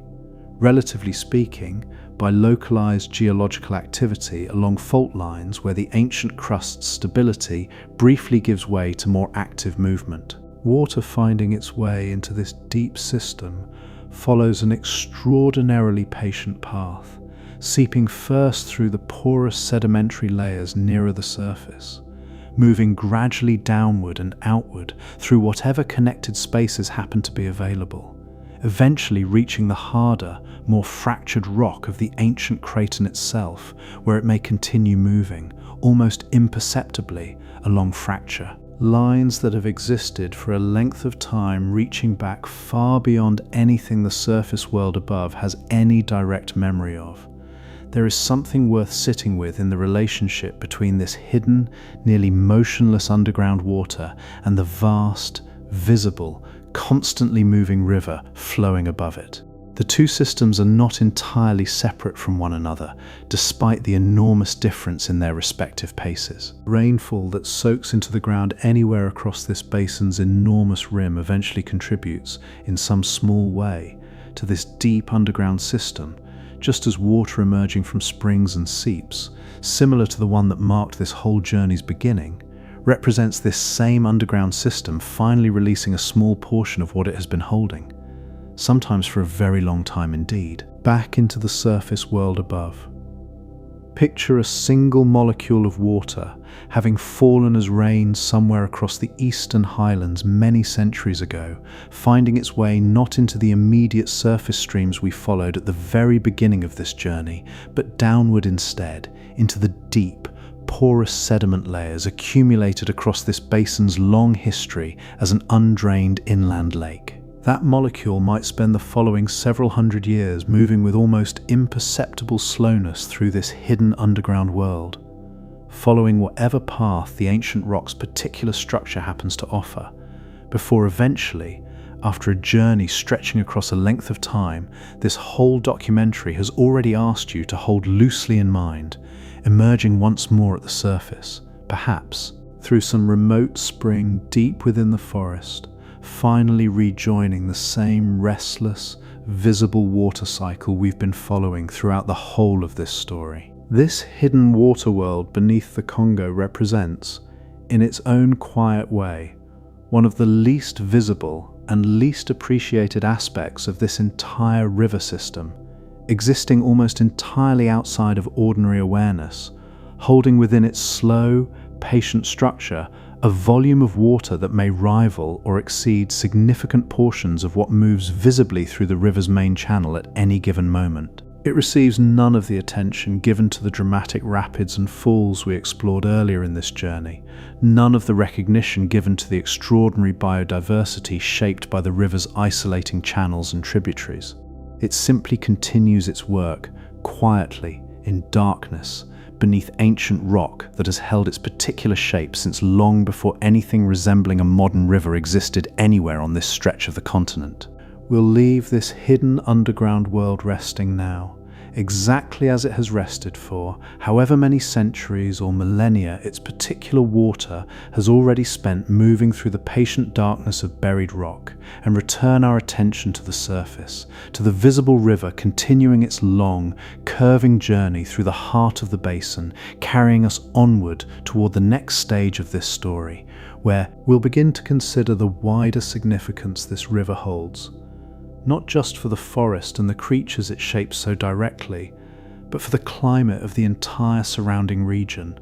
and for patterns of weather and rainfall that extend far beyond the immediate boundaries of the basin itself. That is where we're headed next, following the river as it continues to shape, in ways both visible and hidden, so much more of this world than its own banks alone could ever fully contain. The forest we've been moving through for so much of this journey does more than simply exist within its climate. It actively participates in shaping that climate, not just locally, within the immediate boundaries of the basin, but across a considerably wider stretch of the African continent, and, in certain measurable ways, across the planet as a whole. To understand this influence, it helps to return to something we touched on briefly near the very beginning of this story: the way this rainforest generates a significant portion of its own rainfall, releasing moisture back into the atmosphere through the leaves of countless individual trees, moisture that rises, cools, and falls again as rain, sometimes over the very same stretch of forest it originated from only days before. This process, repeated continuously across millions of trees spread over an area covering a substantial portion of Central Africa, produces an effect considerably larger than the sum of its individual parts, influencing not just the immediate rainfall patterns within the basin itself, but the movement of moisture across a much wider stretch of the surrounding atmosphere. Picture the basin from high above once more, not simply as a stretch of forest and river, but as an enormous, continuously operating engine of moisture, drawing in what water it needs from evaporation off the ocean and from rainfall arriving on prevailing winds, cycling that moisture through its own leaves and roots and rivers, and eventually releasing a portion of it back into the wider atmospheric currents that carry weather across the entire continent and beyond. Scientists who study this process closely have found that a meaningful percentage of the rainfall reaching certain regions considerably further inland, in stretches of Africa well beyond the basin's own rim, can be traced back to moisture that originated as evaporation from within the Congo rainforest itself, carried by prevailing atmospheric currents to fall as rain in places that might otherwise receive considerably less precipitation. This means the forest functions, in a very real sense, as something closer to a moisture pump for a significant portion of the surrounding continent, drawing in what it needs and redistributing a meaningful share of it outward, well beyond its own immediate boundaries. This kind of influence isn't unique to the Congo among the world's great tropical forests, but the particular scale and density of this basin's canopy, combined with its unusual position straddling the equator so thoroughly, gives it an outsized role in regional weather patterns that few other single ecosystems anywhere on the planet can match. Removing or significantly reducing this forest, something we won't dwell on at length tonight, would carry consequences reaching considerably beyond the basin's own immediate borders, disrupting rainfall patterns across a stretch of the continent far larger than the forest itself. Beyond its influence on regional rainfall, this basin plays another significant role in the wider climate system, one connected less to moisture and more to carbon, the element at the center of so much of the planet's broader climate story. The trees filling this vast rainforest, across the whole of their collective lifespan, draw carbon out of the atmosphere continuously, using it to build the wood and leaves and roots that make up their own physical structure, storing that carbon within their own living tissue for as long as they continue growing, and often for a considerable stretch of time beyond that, locked within their trunks even. After they've fallen and begun the slow process of decomposition, multiply this by the sheer number of trees filling this basin, an area covering hundreds of millions of hectares, and the total quantity of carbon held within this forest at any given moment becomes a genuinely significant portion of the planet's overall carbon balance. Picture this storage the way you might picture an enormous, slowly accumulating reserve, built up gradually across the many centuries this forest has existed in something resembling its current form, carbon drawn from the atmosphere one leaf, one branch, one root system at a time, and held within the forest's living structure for as long as that structure continues to stand. Research conducted across recent decades has suggested that this basin, taken as a whole, continues to absorb more carbon from the atmosphere than it releases, functioning as what researchers sometimes call a carbon sink, a term describing any system that removes more of a particular substance from its surroundings than it contributes back. The river running through the heart of this forest contributes to this wider climate story too, in its own particular way, carrying dissolved and suspended carbon downstream from the forest floor toward the ocean, part of an ongoing exchange between land and sea that has been operating in some form since long before this particular river or this particular forest existed in anything resembling their current arrangement. As organic material decomposes across the forest floor, some portion of the carbon released through that decomposition doesn't remain locked within the soil, but instead dissolves into the groundwater and surface runoff, eventually finding its way into the river's countless tributaries. This dissolved carbon travels with the water itself, carried downstream through the whole long journey we've been following, eventually reaching the Atlantic, where it becomes part of an entirely different carbon cycle, one operating within the ocean rather than across the land. Picture this exchange happening continuously, invisibly, within every drop of water moving through the river's vast network, carbon absorbed by the forest from the atmosphere, released again through decomposition, dissolved into groundwater and surface flow, carried downstream across a journey stretching thousands of kilometers, and finally delivered to an ocean that will, in its own turn, absorb and redistribute that carbon according to entirely different processes operating within the deep, cold currents of the sea.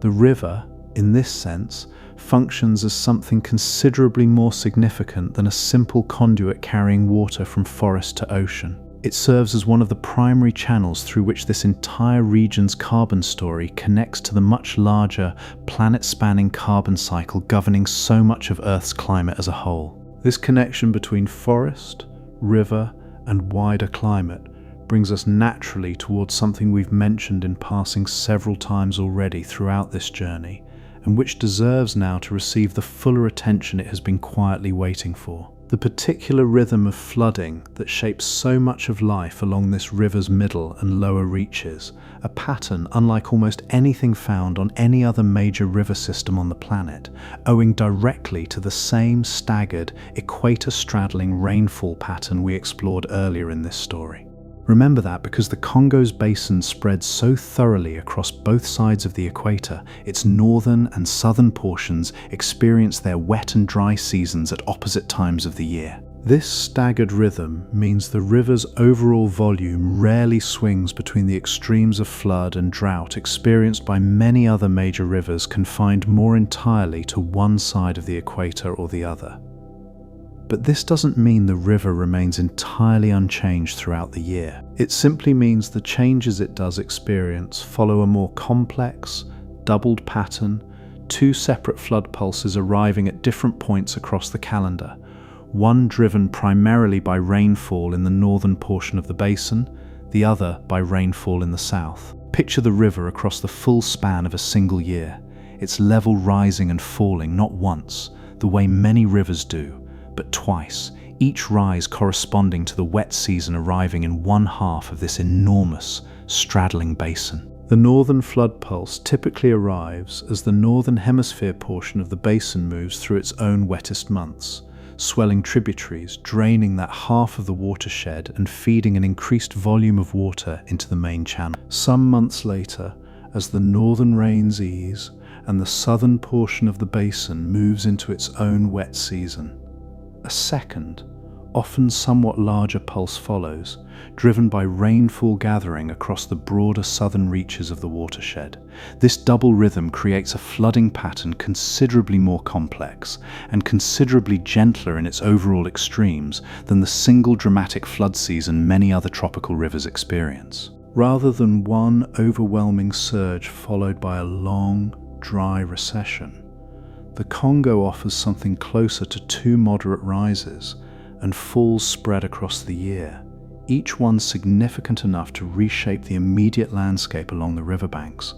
but rarely severe enough to produce the kind of catastrophic, life-threatening flooding associated with rivers experiencing a single, concentrated wet season. Picture standing along one of the river's floodplain forests during the approach of one of these seasonal rises, watching the water level climb gradually,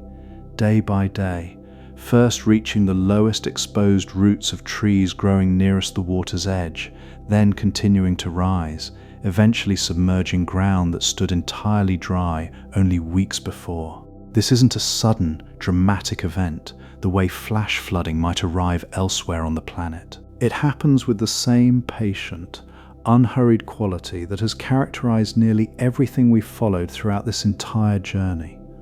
Water rising gradually enough that the forest itself has had millions of years to adapt to exactly this rhythm, developing entire ecological strategies built specifically around the expectation of regular, predictable, seasonal inundation. The flooded forest we mentioned briefly in an earlier stage of this journey deserves fuller attention now, because it represents one of the most distinctive habitats this seasonal flooding pattern produces, a landscape that transforms completely twice each year, from dry forest floor into something closer to a submerged, aquatic woodland, trees standing rooted in water that may reach several meters up their trunks during the height of each flood pulse. Picture this transformation happening gradually across the landscape, bordering wide stretches of the river's middle and lower reaches, the forest floor disappearing beneath rising water inch by inch, day by day, until what was solid ground has become an entirely submerged environment, navigable now only by boat or by whatever creatures have adapted specifically to moving through flooded forest rather than dry understory.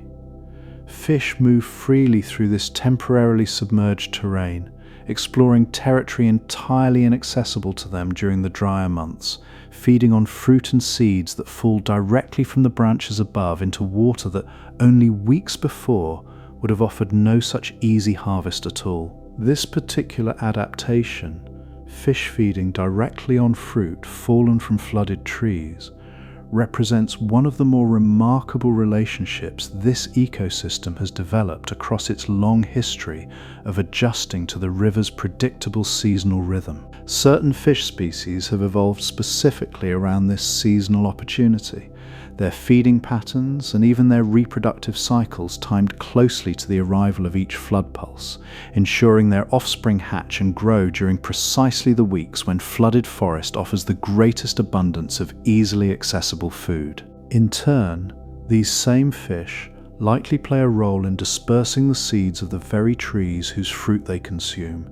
carrying seeds through the flooded forest and depositing them, eventually in new locations as the water recedes, an entirely aquatic version of the same seed dispersal process performed by birds and mammals across the forest's drier stretches. As the flood pulse reaches its peak and then begins, gradually, to recede, the flooded forest slowly reveals itself once more,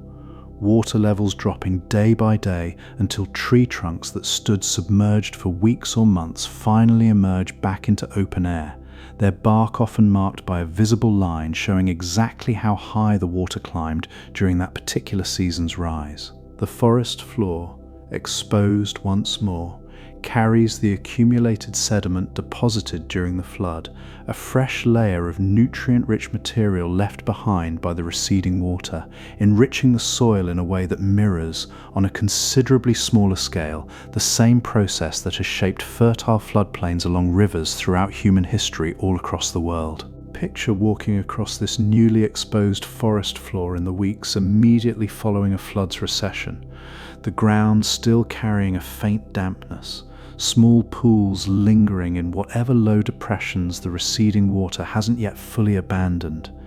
Fish sometimes stranded temporarily within these shrinking pools before either finding their way back to the main channel or, in some cases, becoming an easy and welcome meal for whatever birds and other creatures have learned to take advantage of this particular seasonal opportunity. The forest itself responds quickly to this fresh deposit of nutrient-rich sediment, new growth emerging rapidly along the recently flooded ground, seedlings taking advantage of a brief window before the canopy above them closes back over and competition for light returns to its more typical, more challenging balance. This entire cycle, flood and recession, repeated twice each year across a rhythm shaped by the basin's unusual position straddling the equator, has been operating in essentially this same pattern for a length of time considerably longer than any human community has existed to observe it, shaping not just the immediate ecology of the floodplain forest itself, but the deeper evolutionary history of countless species that have adapted across countless generations to depend on this particular, reliable rhythm for their own survival and reproduction. As the river continues its long journey through the heart of the basin, gathering the accumulated flow of its countless tributaries, absorbing and releasing the seasonal rhythm of its doubled flood pulse, it eventually approaches the final major transformation of its entire course, the stretch where it must finally cross the narrow band of highland separating the wide, low, forested basin from the Atlantic coast beyond. This is the beginning of what's often called the Lower Congo, and the character of the river here shifts more dramatically than at almost any other point along its entire journey. The wide, slow, meandering channel that has carried it through so much of the Middle Congo spreading gently across a broad floodplain, dividing and rejoining around countless scattered islands, gives way here to something considerably more concentrated, more forceful, more energetic than anything we've followed since the Highland Rapids near the very beginning of this story. Picture the transition itself. The river narrowing gradually as it approaches the highland barrier standing between it and the ocean, its wide floodplain compressing into a considerably tighter channel, forcing the same enormous volume of water that had spread so comfortably across kilometers of open basin to squeeze instead through a passage only a fraction of that width. This compression, an enormous quantity of water forced through a considerably narrower space, produces a dramatic increase in the river's speed and power, transforming what had been, for so much of its middle journey, a calm and contemplative presence into something closer to raw, concentrated force. Through this stretch, the river drops a considerable distance in elevation over a relatively short horizontal distance, descending through a long, difficult, extraordinarily powerful series of rapids and cataracts that together represent one of the most significant concentrations of hydroelectric potential found anywhere on the entire planet. This isn't a single dramatic waterfall, the kind you might picture from other famous rivers elsewhere in the world. It's an extended, sustained sequence of violent, churning water, stretching across a considerable distance, each individual rapid and cataract adding its own contribution to an overall drop in elevation that, taken together, represents one of the most concentrated releases of raw water energy anywhere on Earth. Picture standing somewhere along the edge of this stretch, close enough to feel the spray carried on the air, the sound itself almost overwhelming at close range, a continuous, deep roar that seems to rise from the ground itself rather than simply from the visible surface of the churning water. The river here has abandoned entirely the calm, reflective stillness that characterized so much of its middle journey through the flooded forest and scattered islands. It moves now with an intensity that feels almost like a different substance altogether. White water crashing over exposed rock, enormous standing waves forming and collapsing continuously in places where the underlying riverbed forces the current into particularly violent patterns, whirlpools opening and closing in the deeper channels between rapids, powerful enough to represent genuine danger to anything caught within their pull. This stretch of river has proven, across the whole of recorded history, remarkably resistant to easy navigation. Its combination of powerful rapids, submerged obstacles, and violently unpredictable currents making it one of the most challenging stretches of water anywhere on the planet, a genuine barrier that has shaped human interaction with this river system for as long as people have attempted to travel along its length. Even now, with modern technology and considerable accumulated knowledge of the specific hazards this stretch presents, navigating through the lower Congo's most dramatic rapids remains an undertaking approached with considerable caution and respect. The sheer volume of water moving through this compressed channel, combined with the significant elevation drop it experiences across this stretch, gives the lower Congo an extraordinary concentration of raw hydroelectric potential, among the highest of any comparable stretch of river anywhere on the planet. This potential has attracted attention across many decades, various projects proposed and, in some cases, partially developed to harness a portion of this energy, though the sheer scale and technical difficulty involved in fully capturing the potential this stretch represents has meant that, even now, only a fraction of what these rapids could theoretically provide has actually been developed. Picture the raw physical reality underlying this potential. The same enormous volume of water that has been gathering since that first quiet highland spring, accumulated across thousands of kilometers and countless tributaries, now compressed into a channel narrow enough to concentrate all of that accumulated energy into a single, continuous, extraordinarily powerful surge dropping through elevation, fast enough and forcefully enough to represent, in terms of pure physical energy, one of the most significant concentrations of water power found anywhere on the surface of the Earth. Beyond this dramatic stretch of rapids and cataracts, the river eventually begins to calm again, its channel widening once more as it approaches the final, gentler portion of its journey toward the Atlantic coast. The raw, concentrated energy of the lower Congo's most violent stretch gradually easing into something closer to the confident, powerful, but considerably calmer flow that will carry it through its final approach to the sea. We'll leave the river here for now, still carrying the echo of that tremendous release of energy through its more turbulent middle stretch, still gathering itself for the final portion of its long journey from highland spring to open ocean. Ahead, in the stages of this story still waiting to be told, we'll listen more closely to the particular sound this river makes across its many different stretches, from the whispered trickle of its earliest highland origins to the thunderous roar we've just described, and we'll follow it, finally, into the night that is falling right now, somewhere along its banks, as this ancient, patient river continues its unbroken journey toward the ocean waiting for it, exactly as it has continued this same journey for longer than anything alive today could properly measure. Every stretch of this river carries its own particular sound, and if you were to travel its entire length, from that first quiet highland spring all the way to the Atlantic, you would pass through what amounts to an entire symphony, each movement distinct from the last, none of them repeating quite the same combination of tone and rhythm anywhere else along the way. It's worth pausing here, near the end of this long journey, to simply listen, not to explain, not to analyze, but to let the sound of this river carry us the rest of the way toward its final destination, the way sound has carried us through so much of this story already, present in every scene we've paused within, even when we didn't stop to name it directly. At the very beginning, remember, there was almost no sound at all. A spring emerging from between two mossy stones, so quiet you would need to stand close and hold still to hear it.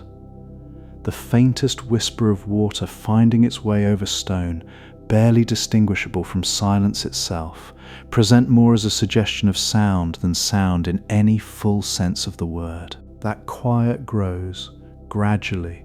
as the highland streams gather and merge, the whisper becoming a murmur, the murmur becoming something closer to conversation, water finding its way over an increasing number of small stones and roots, each obstacle adding its own small contribution to a growing chorus of soft, continuous sound. By the time these streams have gathered into the beginnings of the Lualaba, that quiet highland whisper has become something with genuine presence, audible now from a considerable distance, carrying across the open grassland in a way the original spring's faint trickle never could. Then come the highland rapids, the first genuinely dramatic sound this river produces, water forced through narrow, rocky channels with real force, dropping in short, violent cascades that fill the surrounding valley with a constant, percussive roar. Picture standing near one of these early falls, the sound rising to meet you before the falls themselves come into view around a bend in the trail,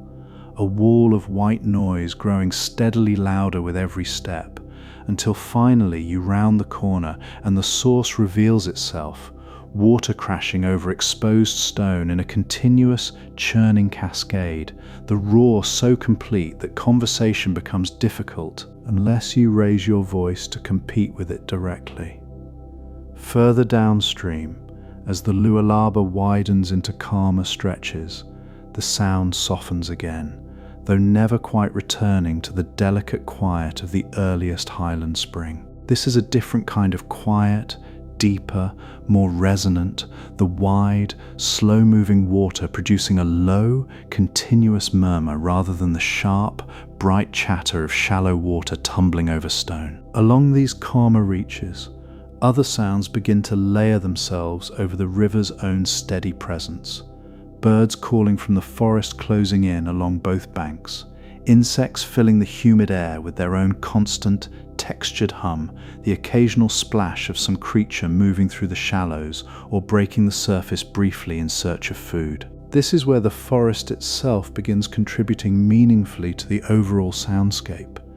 And it's worth pausing to notice just how much the character of this river's sound changes once dense rainforest replaces the more open highland vegetation of its earliest stretches. Sound behaves differently beneath a closed canopy than it does in open country, absorbed and scattered by countless leaves and branches in ways that soften sharp sounds into something more diffuse, more enveloping, while allowing certain other sounds, particularly the low, resonant calls of larger animals, to carry considerable distances through the dense, humid air. Picture an evening along this stretch of river,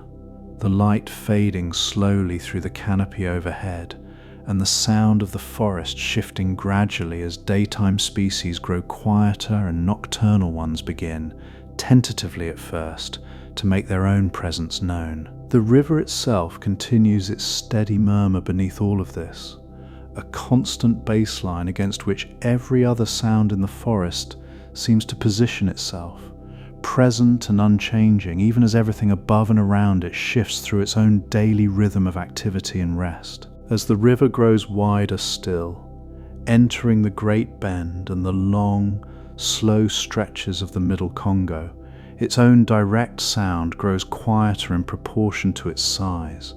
the enormous volume of water moving with such unhurried confidence that it produces surprisingly little noise of its own, a soft, continuous whisper rather than anything approaching the dramatic roar of the highland rapids far behind. This is, in its own way, one of the more surprising qualities of this stretch of river that something carrying such an enormous volume of water should produce, in the end, such a comparatively gentle sound, its power expressed more through scale and presence than through any kind of audible drama. Around this gentle baseline, the surrounding rainforest fills in considerably more detail, particularly once darkness falls. Picture the transition from day to night along one of the river's wider, forest-enclosed stretches, the daytime chorus of birds and insects gradually giving way as the light fades to an entirely different set of voices, frogs calling from the flooded margins and swampy tributaries, insects shifting their own particular pitch and rhythm as the temperature drops slightly with the setting sun, and somewhere further back within the darkening forest, the deeper, more resonant calls of larger creatures beginning their own nightly activity. Among the islands scattered through this stretch, sound takes on its own particular character too, water dividing around each small piece of land, producing countless individual currents, each one contributing its own subtle variation to the overall texture of sound surrounding the main channel. Standing on one of these islands at dusk, you would hear not one single river, but many smaller streams of sound layered together,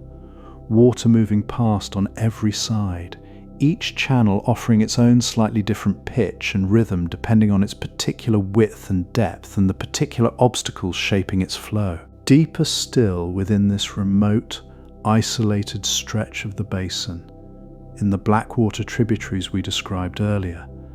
the sound of the water itself grows even quieter,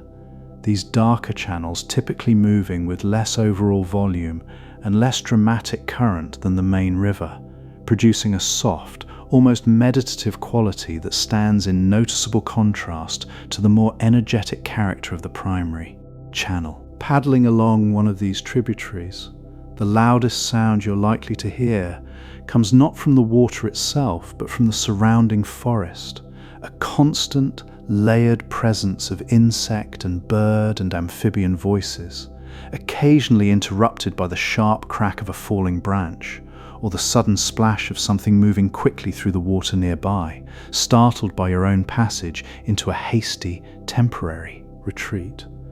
This deep forest soundscape carries within it, if you listen closely enough and patiently enough, evidence of the same evolutionary isolation we explored in earlier stages of this journey. Certain calls, certain particular rhythms and pitches exist only within specific stretches of this vast basin, developed independently by populations separated from their nearest relatives by whatever particular combination of river channel and tributary happens to divide them. A researcher familiar with this basin's acoustic landscape can often identify, simply by listening, roughly which stretch of forest a particular recording was made within, the specific combination of calls present functioning almost like an audible signature unique to that particular isolated pocket of the wider ecosystem. And then, after all this long accumulation of gentler sounds, comes the dramatic reintroduction of raw,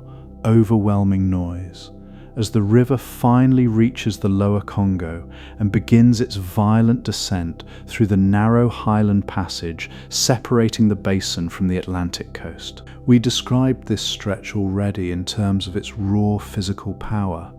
but it deserves attention here too, purely for the sound it produces, because this is unquestionably the loudest single stretch of the entire river's course. A sound so overwhelming and so continuous that it changes the entire character of whatever landscape happens to surround it. Picture standing near one of the more significant rapids within this stretch. The roar audible from a considerable distance before you ever come close enough to see the water itself, growing steadily in intensity as you approach, until finally, standing at the edge of the gorge itself, the sound becomes something closer to a physical presence than simply an auditory one, felt as much through the ground, and the air itself as heard through the ears alone. This is a sound that has no equivalent anywhere else along the river's entire length, distinct even from the dramatic highland rapids and falls we encountered near the very beginning of this journey, because the sheer volume of water involved here, gathered from the entire vast basin and compressed into this single, narrow passage, produces a scale of sound that those earlier, smaller rapids simply couldn't match. Communities living near this stretch of river have, across many generations, developed their own particular relationship with this constant, overwhelming presence, learning to live alongside a sound that never fully stops, adjusting their own daily rhythms and communication patterns around a backdrop of noise more consistent and more powerful than almost anything else in their surrounding environment. Beyond this dramatic stretch, as the river finally calms and widens toward its approach to the Atlantic, the sound softens once more, returning to something closer to the confident, steady presence of its middle reaches, though now carrying within it the accumulated memory in some loose sense of everything it has passed through along its entire journey. It's worth considering, for a moment, what this river's full range of sound actually represents, considered as a single continuous whole rather than as a sequence of separate, disconnected stretches. From the almost imperceptible whisper of its highland origin, through the growing murmur of its early stream, through violent highland rapids, through the gentle, forest-muffled flow of its long middle journey, through the overwhelming roar of its final descent toward the coast, this river produces, across its entire length, something genuinely close to a complete acoustic journey, moving through nearly every register of sound water is capable of producing,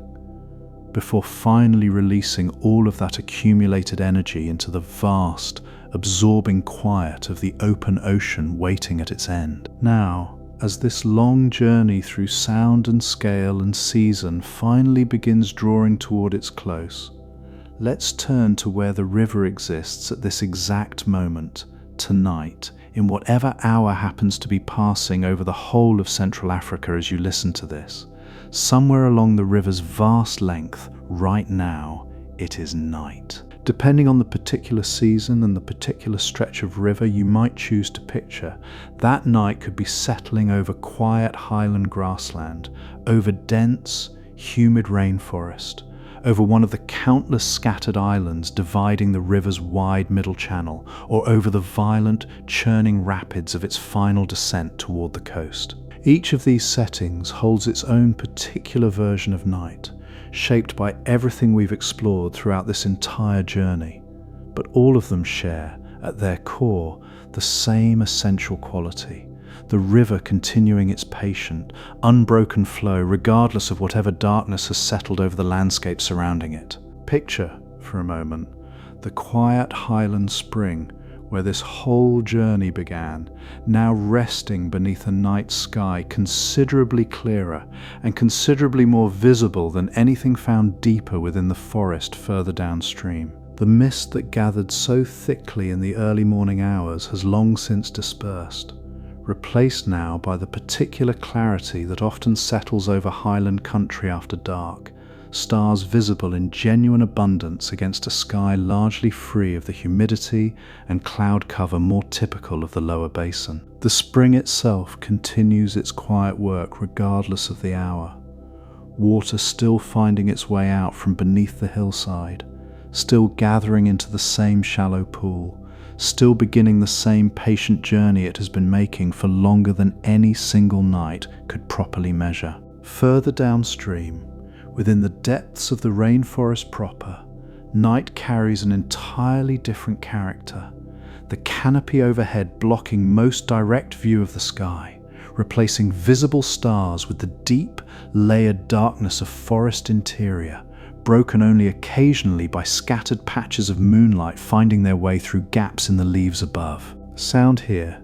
as we explored a little while ago, shifts considerably after dark, the daytime chorus giving way to its nocturnal counterpart, frogs and insects, and the occasional deeper call of some larger, more elusive creature moving somewhere within the darkness beyond what any light could reach. Along the wide, slow stretches of the Middle Congo, night settles differently again, the river's broad surface catching whatever moonlight manages to break through scattered cloud, reflecting it back in a soft, shifting pattern that moves gently with the current's own steady, unhurried pace. The scattered islands we explored earlier take on their own particular quality after dark, each one a small, separate shape rising from water that has, by night, taken on a considerably darker, more mysterious character than its daytime appearance might suggest, the reflected stars and moonlight offering only occasional, scattered points of light against water otherwise given over entirely to darkness. Picture a small boat moving slowly along this stretch of river after nightfall, its occupants navigating by whatever combination of memory and moonlight the particular conditions allow, the sound of their passage barely distinguishable from the river's own constant murmur. One more small presence within a landscape that continues its own patient work, regardless of whether anyone happens to be moving through it at any particular moment. Fireflies, in certain stretches, gather along the vegetation bordering the water's edge, their small, pulsing lights adding their own brief, scattered punctuation to the deeper darkness surrounding them, present for a few hours each night before fading again as the insects themselves complete whatever particular cycle governs their own brief, luminous display. Even the underground world we explored earlier in this journey continues its own version of this same unbroken presence, though night and day carry no particular meaning at all within the deep, patient darkness beneath the surface. Water moving through the ancient fractures and porous sediment layers of the Congo Craton continues its imperceptibly slow journey, regardless of whatever hour happens to be passing on the surface far above, entirely indifferent to the rhythm of light and dark that governs so much of the visible world, following instead its own considerably slower, considerably more patient timeline, measured not in hours or even years, but in centuries and, in certain deep reservoirs, in stretches of time considerably longer still.